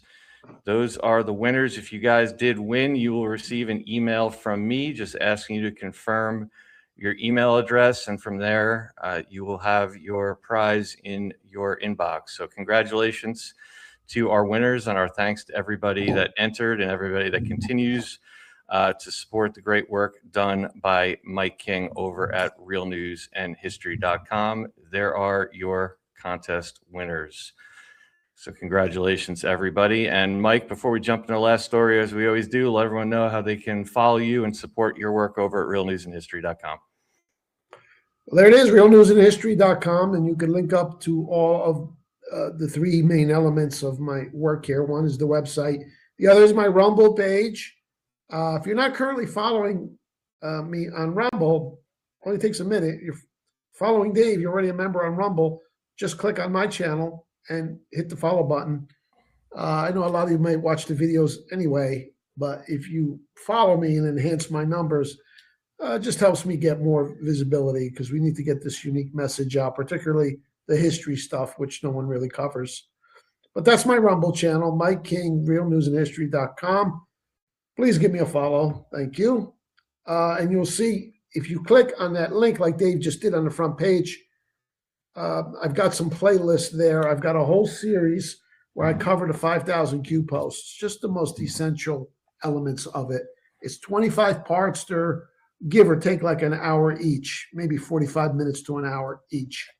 Really give you a solid handle on the Q operation. And I'll tell you, I only did this a few months ago, and going back through them again with the knowledge of what we have witnessed in these last few years and ongoing, you really gain a new appreciation for them, because you realize how many of them were meaningless at the time. But now, oh, I see what he was forecasting. For example, the assassination one we just covered here today. So bookmark that series, take your time, go through them. And if you wanted to kind of work and groom somebody else and you don't know where to start, because this is such an overwhelming topic, it's very daunting, just show them this. And I've also got a series on the rise and fall of New World Order Cabal. That one is about, how many parts is that one? Like 40? And they're about like an hour each. I give you 250 years of history, all of the main events, just the basics. And, you know, without trying to twist or manipulate things to fit my general universal theory, you don't have to. You will see for the last quarter millennium at least, all of the major events of history, the wars, the economic calamities, the coups, the assassinations, all of the intrigue, drama, most of it bad, all of it bad. It's from the result of the same generational satanic cabal. It's incredible, you know. So you'll really enjoy this year. There's another one to bookmark and go through at your leisure. But follow me, because I do like 4 or 5 little smaller videos. My bread and butter is like 15 minutes a week, and this way you'll get a notification. So you follow me on Rumble. Appreciate that. The website itself, very easy to navigate. Ton of free stuff. Lots of articles, and it's always the same template when I present. Clear, concise, a paragraph or two, and then some pictures with captions. A paragraph or two with some pictures and captions. This is all from my marketing background. I know how to present things in such a manner that it sticks, and I just give you the essentials.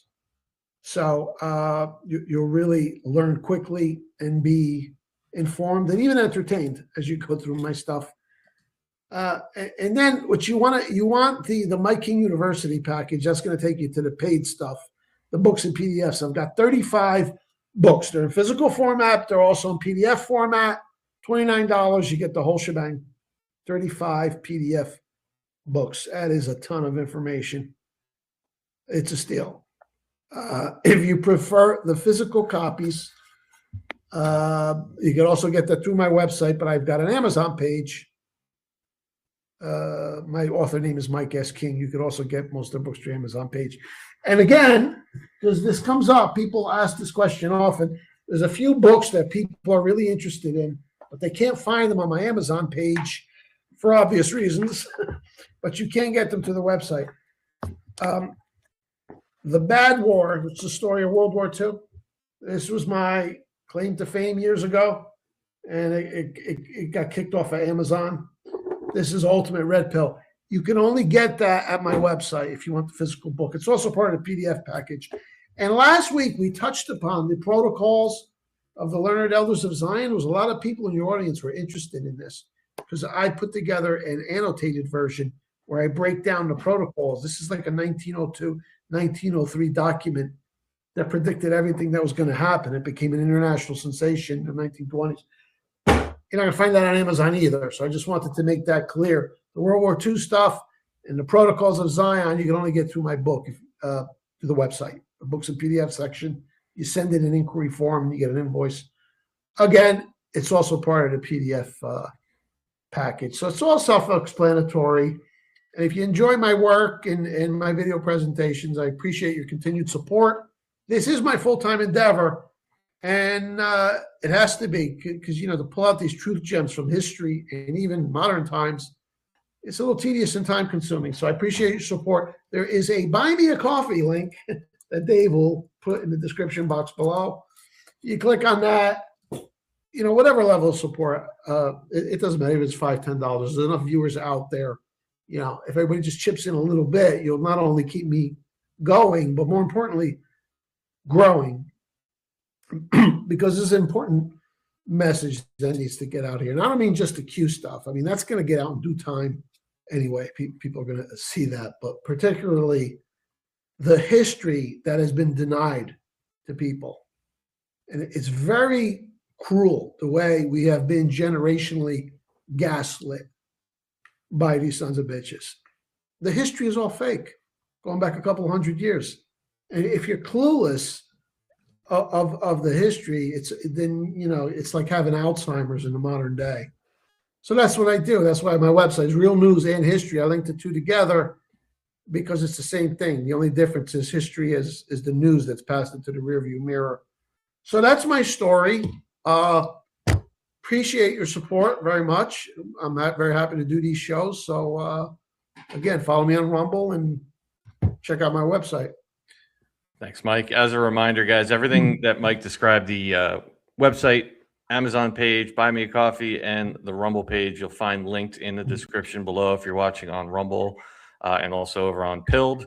Also, if you guys are enjoying what you're watching, you guys are always so incredible about hitting that thumbs up button and putting this show up on the leaderboard, which we greatly appreciate. Yeah. It gets more eyes on it. So wherever you are, if you could hit that positive affirmation button, that's the thumbs up button on Rumble, the heart button on X, the red pill over on pill.net. And if you're watching on Rumble, right next to the thumbs up button, you will find a repost button.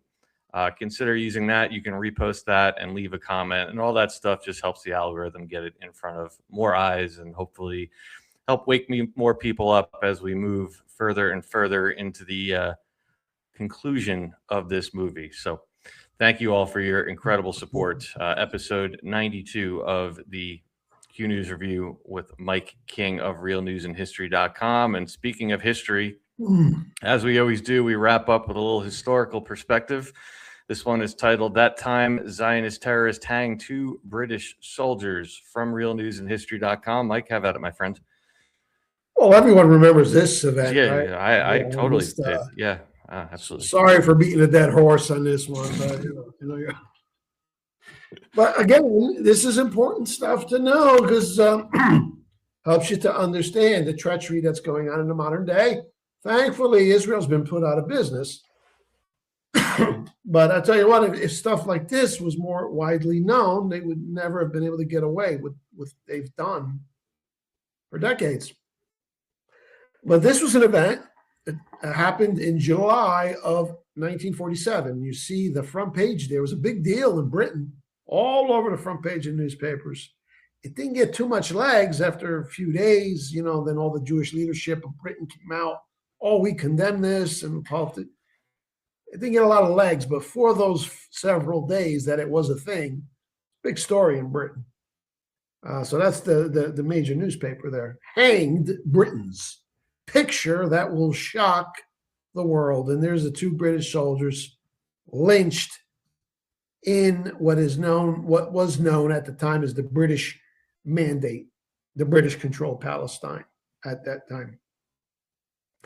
So before we get to, we're going to circle back to this event itself, but it's important, as I always like to do, is to give the chronological sequence of the backstory leading up to it. That's how you really, you just come to appreciate history, and then you understand the modern day much better. So there's a sequence of events, and this is what the fake historians never give you whenever they talk about an important historical event. They start with the event itself, never the main points happening at regular intervals leading up to that event, you see. Yeah. Or they simplify it. Like I remember, I just know that it was drilled into my head, World War I, Archduke Franz Ferdinand was assassinated, and then the war started. That's literally what we had to write into a test in order to graduate high school. That and that alone. Yeah. Yep. And people overreacted, ultra-nationalism, blah, blah, blah. Right. Yep. In my book, The Bad War, by the way, I cover, I spend a good amount of ink also on World War I as well as World War II, because World War I sets the stage. But when I talk about World War I don't start with the assassination of Archduke Francis Ferdinand. I go back to the 1880s and 1890s, 20, 30 years earlier. They were already setting up the chess pieces. They saw a long-term playing here, well in advance. But anyway, for this particular story, excuse me, let's go back to 1916. The Great War is raging. That's what they called it. And then when the Second World War broke out, the Great War is known as World War I. It has bogged down into a stalemate. You've seen the old images. They dug trenches, and they just hang out in the trenches and fire poison gas and shells at each other. But the lines are kind of solidified, and that's it. It was a stalemate. However, Germany is still in an advantageous position. There's not one square inch of German territory occupied. Their U-boats are state of the art. They're sinking a lot of British shipping and the war munitions. So I won't say Germany's winning the war, but they're in a superior position, okay, in this stalemate. And from that position of strength and superiority, they have a standing offer of peace on the table. They actually wanted peace the whole time. There's a whole story there. And the offer essentially is this. Let's just stop fighting and call the whole thing off and go back to the way everything was. And that's a fact. And by this time, I mean, it was just horrific. So many men had died. I mean, Europe had never seen a war like this. This is like a moment in time where the weapons have become so destructive and sophisticated. I mean, shells that could just explode in the air and rain down shrapnel on you, and the poison gas. I think it's something they weren't even expecting. You know, prior to this, the wars were the cannons, right, and the rifles and things like that. This is some really powerful toys are being deployed, and the casualties are horrendous. Everyone lost over 1 million men, several million men, French, the British, the German. Horrible, horrible bloodbath, all for the sake of globalism and Zionism. So the countries are war weary by this time, and there's many in Britain who are seriously want to consider this offer. So yeah, let's just call it off. No winners, no losers. Let's just end it. So in December of 1916, and this is exactly how the war was engineered to get to this point, because now the Zionists, they made their move. They approached the British, and they essentially said in 1916, you don't have to make peace. You can win this war. We got Woodrow Wilson by the balls. Our boys over in the United States control Woodrow Wilson. We get the United States in the war on your side, which, by the way, was official British policy from the beginning of the war in 1914 all the way up to 1916. They actually had a point man they put in charge, Lord Cecil Rice. He was the man given the task to help bring the United States into the war. He was best man at Teddy Roosevelt's wedding, second wedding in the 1890s. And Teddy, his ex-president at this time, was very influential. He's screaming for war. Britain's trying everything. They set up the Lusitania to be sunk. What 100 Americans were on there killed for this purpose, to bring the United States into the war. But it wasn't time yet. I mean, the intention all along was, yes, the United States is going to enter the war. But not until the Zionists put them in a position where they can maneuver. And now they had Britain in a position. They made this offer to them. Part extortion, part bribery. You can win the war. We'll get the United States in. We'll get in. But the price is we want Palestine. Okay? Because the Ottoman Turkish Empire controlled the Arab world at that time. It was a vast empire, so it was under their jurisdiction. And Turkey is allied in the war with Germany and Austria-Hungary. Okay? So that's the idea. We get the Americans in, and then you go down south, you bust up the Turkish Empire. We want a Jewish homeland. And they made that deal verbally in December 1916. There's witnesses to this. Now, let's fast forward to November 2nd, 1917. Though the United States had declared war on Germany in April of 1917, they had to wait for the Tsar to be knocked out. That was another condition, too. The Jewish cabal wanted the Tsar out.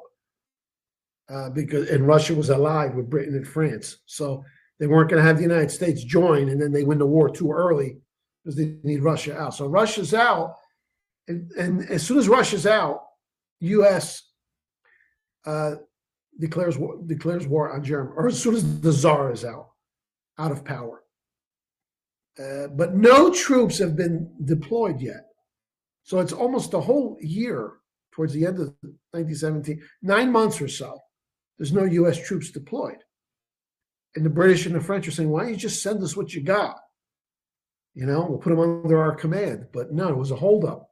It was only in November when the British put their commitment to a Jewish homeland in writing in the form of the Balfour Declaration addressed to Lord Walter Rothschild himself, that the American Jewish controlling Woodrow Wilson, you look these guys up, Samuel Untermeyer, Bernard Baruch, Louis Brandeis, Rabbi Weiss, a whole host of shady characters totally dominated Woodrow Wilson.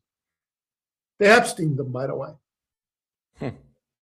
Woodrow Wilson he was making it with the wife of a colleague when he was at Princeton as a professor. He's married, and the guy's white, real scumbag.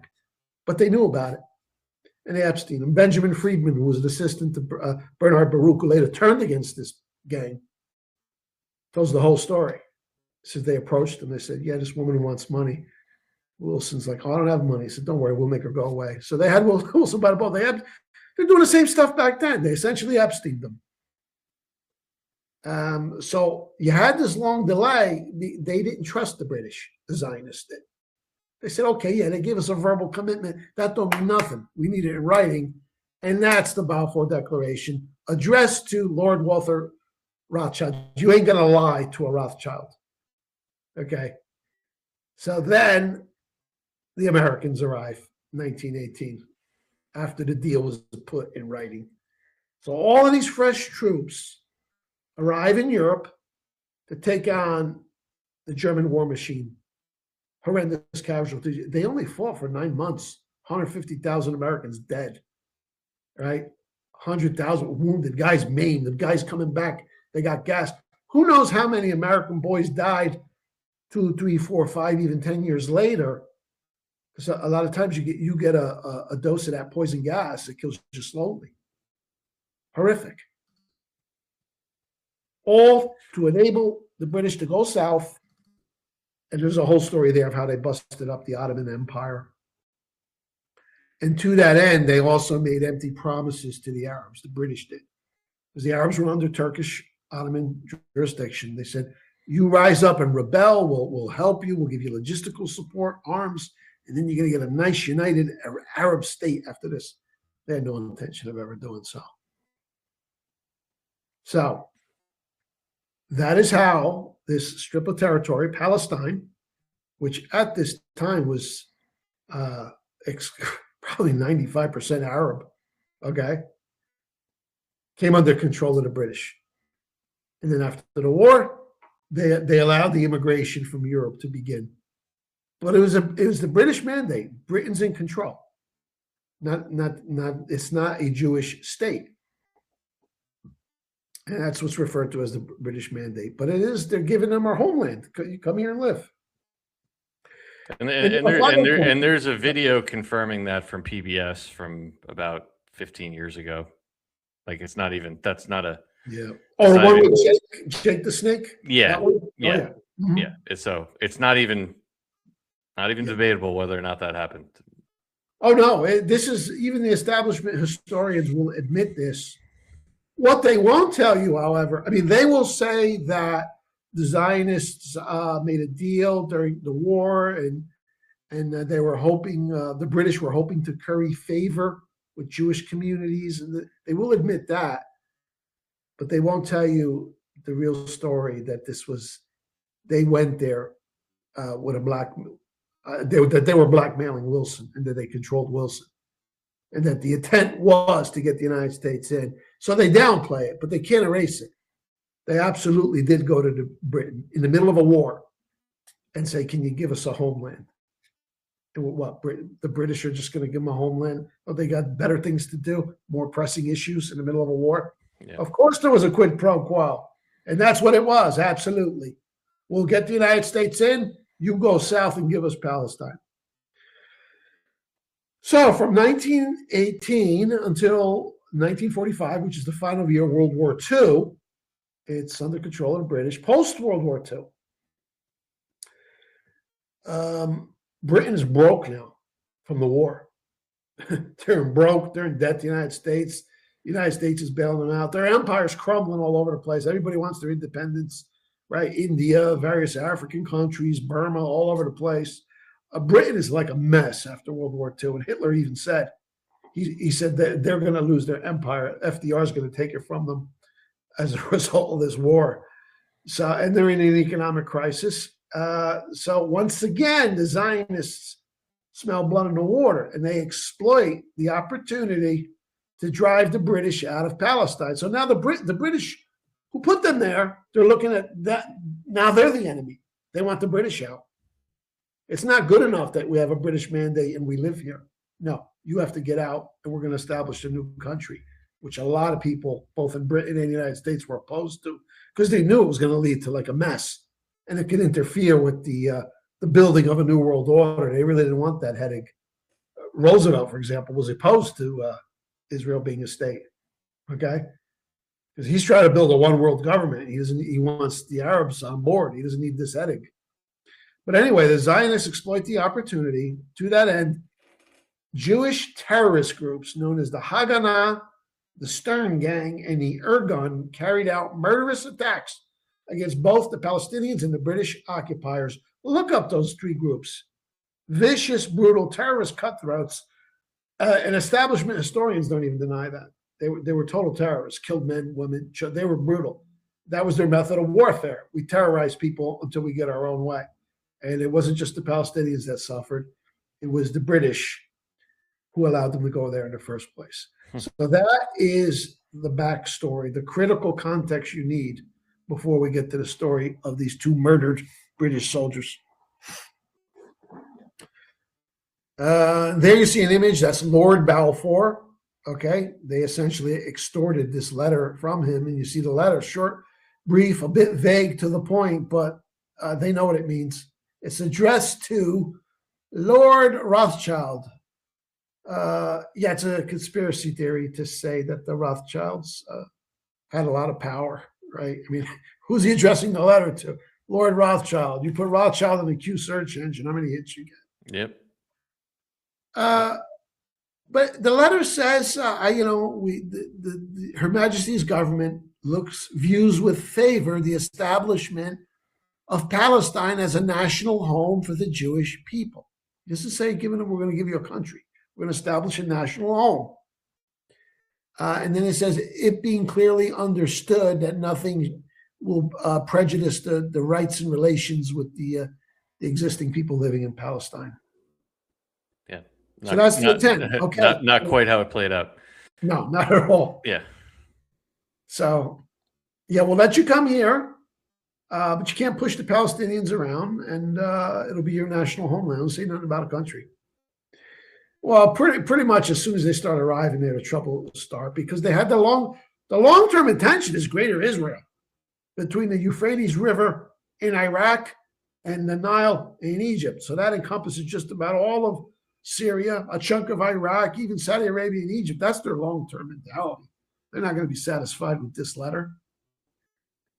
So that's how the Balfour Declaration came about. And as a result, and this is the linkage that the fake historians leave out. They'll say, oh, yeah, the Rothschilds, they were very important in establishing Israel. But the part about Woodrow Wilson being maneuvered, the timing's amazing. As soon as this letter is penned, they release the American troops and they arrive in Europe. So how many American boys died needlessly? Right. Because they had to take on the brunt of the German fighting force by themselves. Because the British were all sent down south. And here's, these are some shady characters, boy. Oh, BB would have loved these guys. That there is Samuel Untermeyer, the first guy. Okay, big Zionist, warmonger, progressive, Federal Reserve, income tax. He's a big New York City lawyer. Okay, and he was the one who put the screws to Woodrow Wilson. He said, "Oh, we have this woman here. She's got a problem. You know, she wants money. She says that you and her." It's like Woodrow Wilson just turned white. He says, "I don't have that kind of money." He says, "Don't worry, we'll take care of it." In the second image there, you see Nathan Strauss. Louis Brandeis is in the middle. He was a partner at the law firm with the first guy, Untermeyer. And Untermeyer used that blackmail leverage to get Brandeis on the Supreme Court. That was very important for them to get the first Jewish Supreme Court justice. And that was Louis Brandeis, total mega Zionist. And then on the far right, that's Rabbi Stephen Wise. His detractors nicknamed him the Red Rabbi. He was communist as you could be, but also an ultra-Zionist. And then there's Bernard Baruch, and there's others. I mean, he was, these guys put him there, okay? They recruited him, and then they recruited Teddy Roosevelt in 1912 to run third party, split the Republican vote, and that's how Wilson got elected with only 41% of the popular vote. Total ownership job, which is why Woodrow Wilson gave this country the Federal Reserve, the income tax, and World War I, among other disasters. You're looking there, you see a pair of postage stamps commemorating the 50th anniversary of the Balfour Declaration in Israel. It's in Hebrew and in English. The first image, that's Chaim Weizmann. And in that PBS piece that you mentioned, where they're interviewing Jake the Snake Rothschild, he says in that interview that we helped coach. Weizmann was a little rough around the edges. We helped to coach him on how to speak to the British muckety-mucks, okay? But they knew that when they were speaking to Weizmann, they were speaking to Rothschild. And then the other image there is Lord Balfour. And you know, I guess these stamps make it seem like they're honoring Balfour, but these guys were being squeezed. They're squeezing the British. It's not that Balfour made this declaration of his own volition. It's this is the only way we're going to win the war. Right. We don't want to make, they don't want their egos hurt and make peace with Germany. They have to win.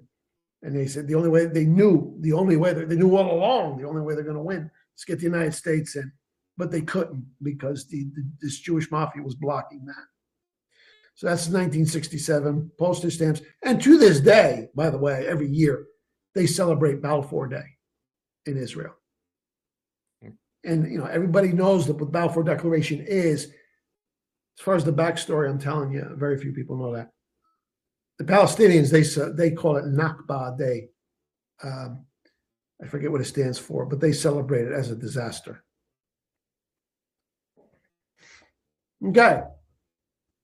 July 1946, this is, the year after World War II has ended. And this is the project now. Okay, well, thanks for bringing us here, British. Now get the hell out. Here's one event, the bombing of the King David Hotel, July 1946. There's a headline, terrorists blow up Palestine headquarters. It was the headquarters of the British. That hotel was serving as the headquarters in Palestine. 93 dead and missing in Jerusalem. A time bomb hidden in a milk churn. They're good at blowing up buildings, aren't they? Yeah. There's your dress rehearsal for 9/11 right there. Yeah. So they took down a whole wing of the hotel, killed all these innocent people, British, Arabs, even a few Jews got caught up in this and killed. And what's interesting is before they could, it was old school detonators back then, right? You didn't have the remote control, sophisticated stuff. Before they could detonate the building, they were caught in the act, and a shootout ensued. They were dressed as Arabs. The Israelis activated the detonators, and you had this disastrous event. They figured we could just drive the British nuts. They're already broke from the war. They're in economic crisis. Their empire's crumbling all over the world. We could drive them out. This is our time through acts of terror like this. That was the strategy. That was a big event, the bombing of the King David Hotel. Look at these headlines. This is a New York paper. I don't know if this is New York. I think it's New York Times. Yeah. Why Jewish areas in Palestine ruled by martial law. 238,000 isolated as penalty for refusal to aid the British in hunting terrorists. The British were hunting down these terrorist groups, were murdering British troops as well as Palestinians because they're already thinking ahead. We're going to dispossess the Palestinians of many lands. But the people in Israel would not help the British. So there's martial law. So it's a big, big headache. They're creating a very big mess for the British. So now we get to the event involving Sergeant Clifford Martin and Sergeant Mervyn Pace. That's why this event is known as the Sergeant's Affair. That's what it was. Well, it was known as that. Today, it's completely forgotten. But you can find it on Wiki. So there they are, the two young sergeants, early to mid-20s. There's the headline. Booby-trapped bodies of British soldiers found. So what happened is the British executed 3 murderous terrorists. And in retaliation, they kidnapped these 2 British sergeants from a Tel Aviv cafe, and they hanged them. And in typical terrorist fashion, they planted mines around the scene. It was like a grove, okay? And they put a booby trap on the dead bodies. So when they came to take the bodies down, one of the booby traps activated, and one of the, in essence, first responders was injured. So again, that's a template for classic terrorism. That's what they did on 9/11.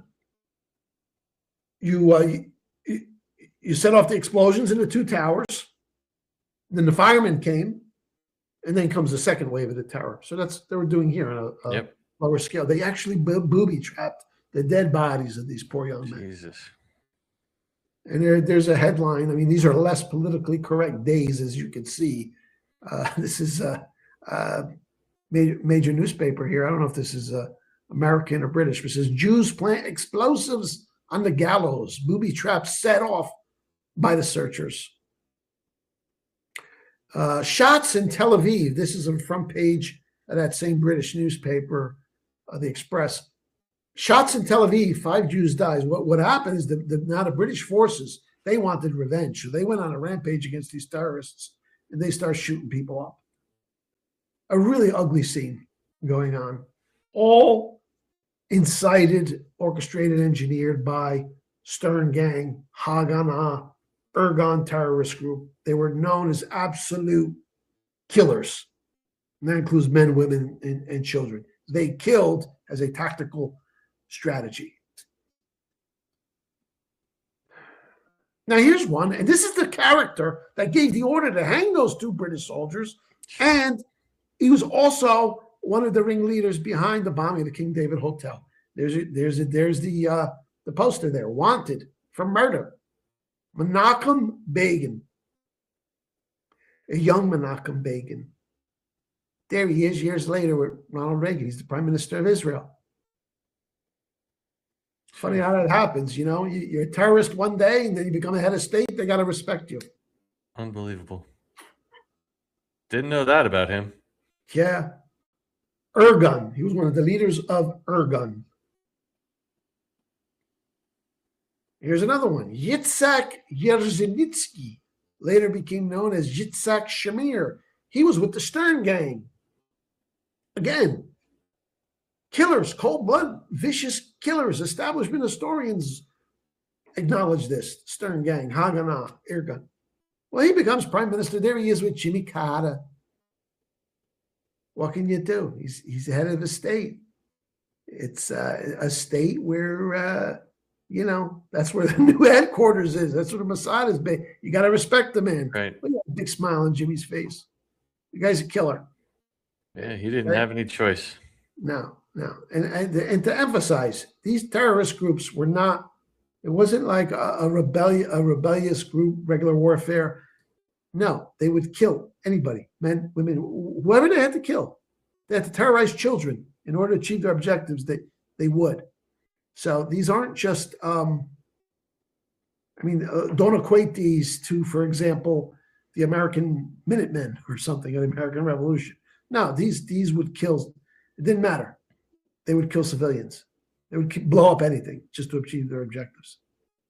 Yitzhak Shamir. Now, this is interesting because Maggie Thatcher is a contemporary of those two young men. I looked up their ages. They're all about in their early 20s at this time, 22, 23, 24, those two British sergeants who were hanged and Maggie Thatcher. So she knows, surely she remembers the uproar in her country when this happened. But it's just funny how history plays out. There she is with Menachem Begin of Irgun and Yitzhak Shamir of the Stern Gang. All is forgiven. We don't want to be anti-Semitic, right? So, what a story. Yeah, another one left out of my history books, Mike. Just like the false flag you outlined last week down in Mexico. Yeah. Amazing how many of these don't get any traction. As always, a great piece, Mike. 3 great pieces tonight, my friend. Thank you so much, as always. Yeah. Well, each and every week we keep unwinding more and more of this. So it's that kind of perspective. That's why I know I repeat myself every week, but I always tell people we have so many people coming into the movement, so many people, family and friends, that are starting to wake up. Stick to the history stuff.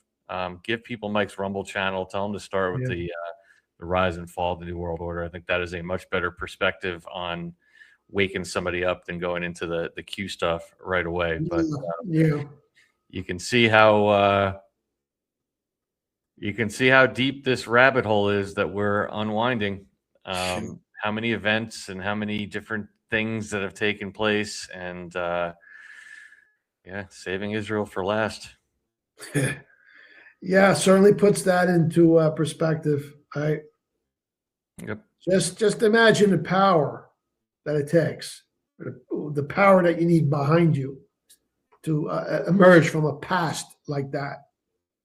I mean, if the British had gotten a hold of Begin or Shamir, they would have been hanged, properly so, back then. And in modern times, they had it from all fronts. They had the control of the government. Yeah. They had the blackmail operation, and then they had the forces of places like the ADL that prevented anybody like you or me or anyone from speaking out about it. Yeah. So it wasn't as simple as just, going in and taking out the deep state of Israel. You had to literally systematically tear down each of these nodes in order to get to where we are right now. And God, can you imagine? Mike, can you imagine what the front page of any of the papers would look like after that conversation between Stephen Smith and Megyn Kelly? If all these different ADL, if they actually still had any teeth? It would be Those a free people for all. wouldn't be working. We would not be right. on the internet. We would not be on the internet. They would not be working. Yeah. Right. And I think that's why, Mike, we did a really interesting piece on Sunday on breaking the system. We did a deep dive in Executive Order 13818, and going through that and the seizures, the Q drop. I'm sure you know this because you just went through them, but the Q drop that talked about seizing Twitter was actually in 2018. That's right. Yeah. So what is a difficult conversation for people to have is the fact that, well, if they probably took control of Twitter back then, as they said in the drops, that means that a lot of the de-platforming that took place in 2020 was probably done by the White Hats to demonstrate what we're talking about right now. It's not a fun conversation, but it's just simple deductive reasoning. And I would maybe even argue that some of the debanking and demonetization and some of that stuff that took place that seemed so rampant in the COVID and the post 2020 election era, I'm sure some of it was organic, but probably some of it was amplified to make us understand what had been happening for such a long time. As uncomfortable as it may have been. So anyhow, well, Mike, as always, I will let you hop out of here before I do thank yous, because I know it is getting late, and we always appreciate the amount of time and effort you put into these presentations each week. As always, guys, please head over to realnewsandhistory.com and support Mike's work. Again, as I mentioned before, his website, his Rumble website, his Buy Me a Coffee, and his Amazon page are all linked in the description below. Mike, as always, I'll give you any final thoughts, final words, and I'll let you jump on out of here. Well, if you didn't win those PDF packages, you still get them for $29. That's in the description box below.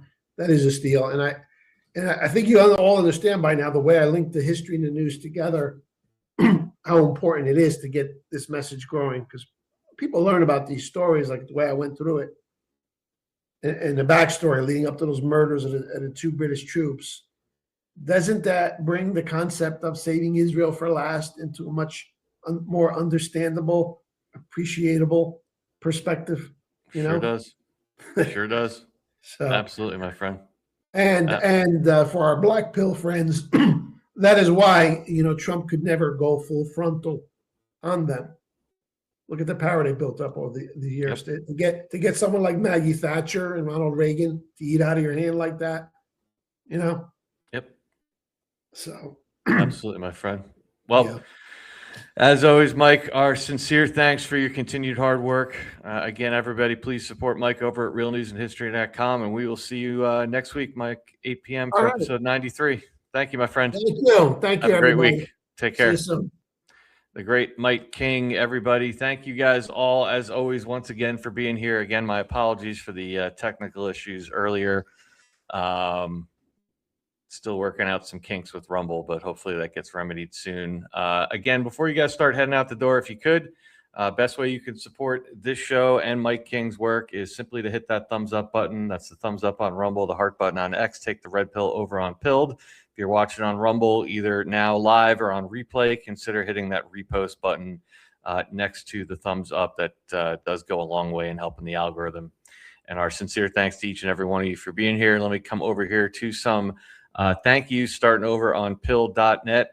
Magadai, Mama Dai gifted the can. Thank you very much. And PQuest gifted a cookie. Thank you guys over here on Pill. I'll go ahead and release the scratching over there. And coming over to Rumble, our good buddy Joe Rambo gifted 5 subscriptions. Thank you very much, brother. Looking forward to seeing you on the roundtable tomorrow.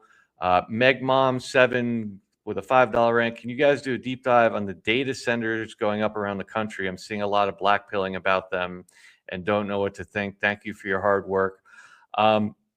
Yeah, we have discussed those quite a bit. And just to kind of summarize it, I would say your take on the data centers would probably have a lot to do on what your view is of AI and who's in control of it.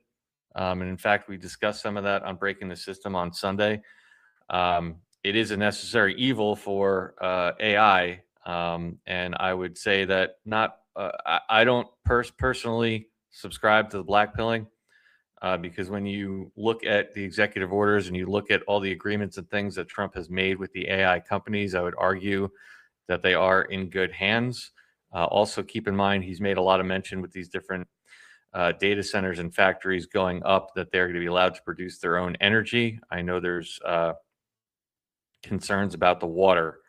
But again, we have discussed that quite a bit. And certainly if we get a chance, we will go into that further. But just to keep it on a surface level, I don't subscribe to the blackpilling on that kind of stuff. Jason Holmes, $1 rant. Dave, can you do a deep dive into the life and history of Meyer Lansky? He was the true head of the organized crime syndicate, even the mafia, and one of the key founders to the state of Israel. Yeah, perhaps at some point, Jason. I mean, that's been pretty well documented. There's a lot of really good work out there. But if I find something that is a good watch party or something like that, I will certainly run that for you guys. I'll make a note of that. Thank you, Jason. And Jason Holmes, again, $1 rant. I should also note that Lansky founded the Permidex company, which headed the Kennedy assassination from Israel. Also, he was behind the Southeast drug trafficking. Thanks to the Vietnam War, he was evil. Yeah, Lansky's a really important character, Jason. Absolutely, you're spot on with that. I don't know the Permidex connection personally. I haven't done that research, but yeah, Lansky is a very, very important character. Terry A. with a $5 rant. Epstein note found by cellmate, former Briarcliff Manor cop. First thing I thought was how close that town is to Chappaqua. Curious to know that the 4 people murdered by that cop, possible Clinton enemies. That's a good point. I got to look into that, but that's an interesting connection. Could be. Thank you very much for that, Terry. And Populous 8 with a $1 rant. Awesome info, guys. Hey, can you explain why chemtrails are still being sprayed if we have full control? It's just some other non-toxic stuff being sprayed. Cheers. I get asked about this all the time, and there are some people that will argue otherwise. I don't believe at this point that Trump would be allowing chemtrails to be sprayed in the same air that his family and friends and military have to operate in. I personally think it's just it's a benign thing. Some people speculate it's hydroxychloroquine or something. That's always possible. There's no way to prove that. But you have to keep in mind that chemtrails are one of the most discussed conspiracy theories that are out there right now. In fact, there's a documentary that's been allowed to foment, or live, I should say, on Amazon Prime about chemtrails, done by I forget the name of the gentleman, but anyway, there is a chemtrail documentary on there. It is being discussed on places like Facebook and Nextdoor. So my take on it from a fifth generation warfare perspective is you can't take it down, right? People need to still see that it's up there. And the more they hear about it, if they look up and there were no streaks in the sky, then it's not a real thing anymore. So to me, my perspective has always been that whatever is up there is likely benign, and it's being put there simply so people can see it. In fact, if you remember back to the, 2 years ago, the eclipse that we had, something very interesting happened. They got everybody, millions of people, to go to these cities that were along the middle of the country that had to view the eclipse. And almost universally from south to north, there was reports that the sky was completely clear. And then as everyone was looking up to watch this eclipse, chemtrails appeared and the sky went cloudy. And I personally think that that was a white hat psyop to advance the conversation about chemtrails. So again, this is speculation, but my personal take, and this gets brought up all the time, is that, of course, if you neutralize chemtrails, you would still put something up there for people to see. Otherwise, it's still a conspiracy theory, and there's nothing for people to see with their own eyes when they discover what it actually is. So that's my take on that. I know a lot of people will disagree with me, but that's just my personal take. Denise Fulbrack with a $2 rant. We are definitely on the right road, no matter how long it takes. The object is to change the thinking brains of humans so we never go back here again. Amen, Denise. Thank you. Populous 8 with a $10 rant. I posted before, but it was for $1, meant to send 10. Thank you so much for what you do. Thank you, Populous 8. I appreciate that very much. Thank you. Annie Chow with a $20 rant. I switched to 17 Switch today. My first order has arrived. Thank you, Annie. I appreciate you sharing that. Thank you for supporting the initiative. I hope you enjoy the products as much as I do. I think I have over 40 of them in my home at this point. I love everything from there, and thank you for your support of that initiative. Lori Ruggiero with $1 holler. Thank you very much. And just scrolling here, making sure I didn't miss anybody else. A couple more. Pamela Holleran with a $5 rant and a big thumbs up. Thank you, Pamela. Appreciate that. Jason Holmes, $1 rant. Dave, the ADL was also close to Meyer Lansky. Lansky heavily gave them more power and was their close friend along with his associates like Mickey Cohen. Yep, spot on, brother. Denise Volbrack, $5 rant. Another fantastic show, gentlemen. Thank you so much for all you do for the movement. We are winning. We are definitely breaking the matrix. Never stop what you're doing. We got this. Thank you so much. Appreciate your kind words as always. And Jason Holmes again, $1 rant. Read The Final Judgment by Michael Collins Piper, one of the best on this topic. Also proves Israel was behind the Kennedy assassination. I've been doing an audiobook on it. Mike King level book, in my opinion. I will check that out, Jason. Thank you very much. Appreciate that. I believe that is it over here. Yes. Thank you guys all so very much for all your rants and your kind words and for hanging out in the chat tonight. And of course, for supporting the work we do here and the work Mike King does over at realnewsandhistory.com. That is going to do it for us tonight. Last but certainly not least, I want to, of course, thank our incredible admins and moderators, Carrie Cat, Claudia Doug, and Magadai 1776. Thank you guys all so much for your incredible work. We do have, I believe, the best mods in the business. They also do a great job over on our Telegram channel. If you guys are interested, we do have a Telegram chat channel with over 5,000 people in there. And our admins and mods handle that 17 hours a day, 6 days a week. So if you're interested in that, you can go to newstreason.com. On the link tree, you will find a link to the Telegram chat where there's people hanging out all day, every day. So, of course, again, our thanks to Carrie, Claudia, Kat, Doug, and Magadai 1776. That's going to do it for us, guys. I will see you guys on the next one. I will be on with Rambo tomorrow at 2 p.m. over on his channel.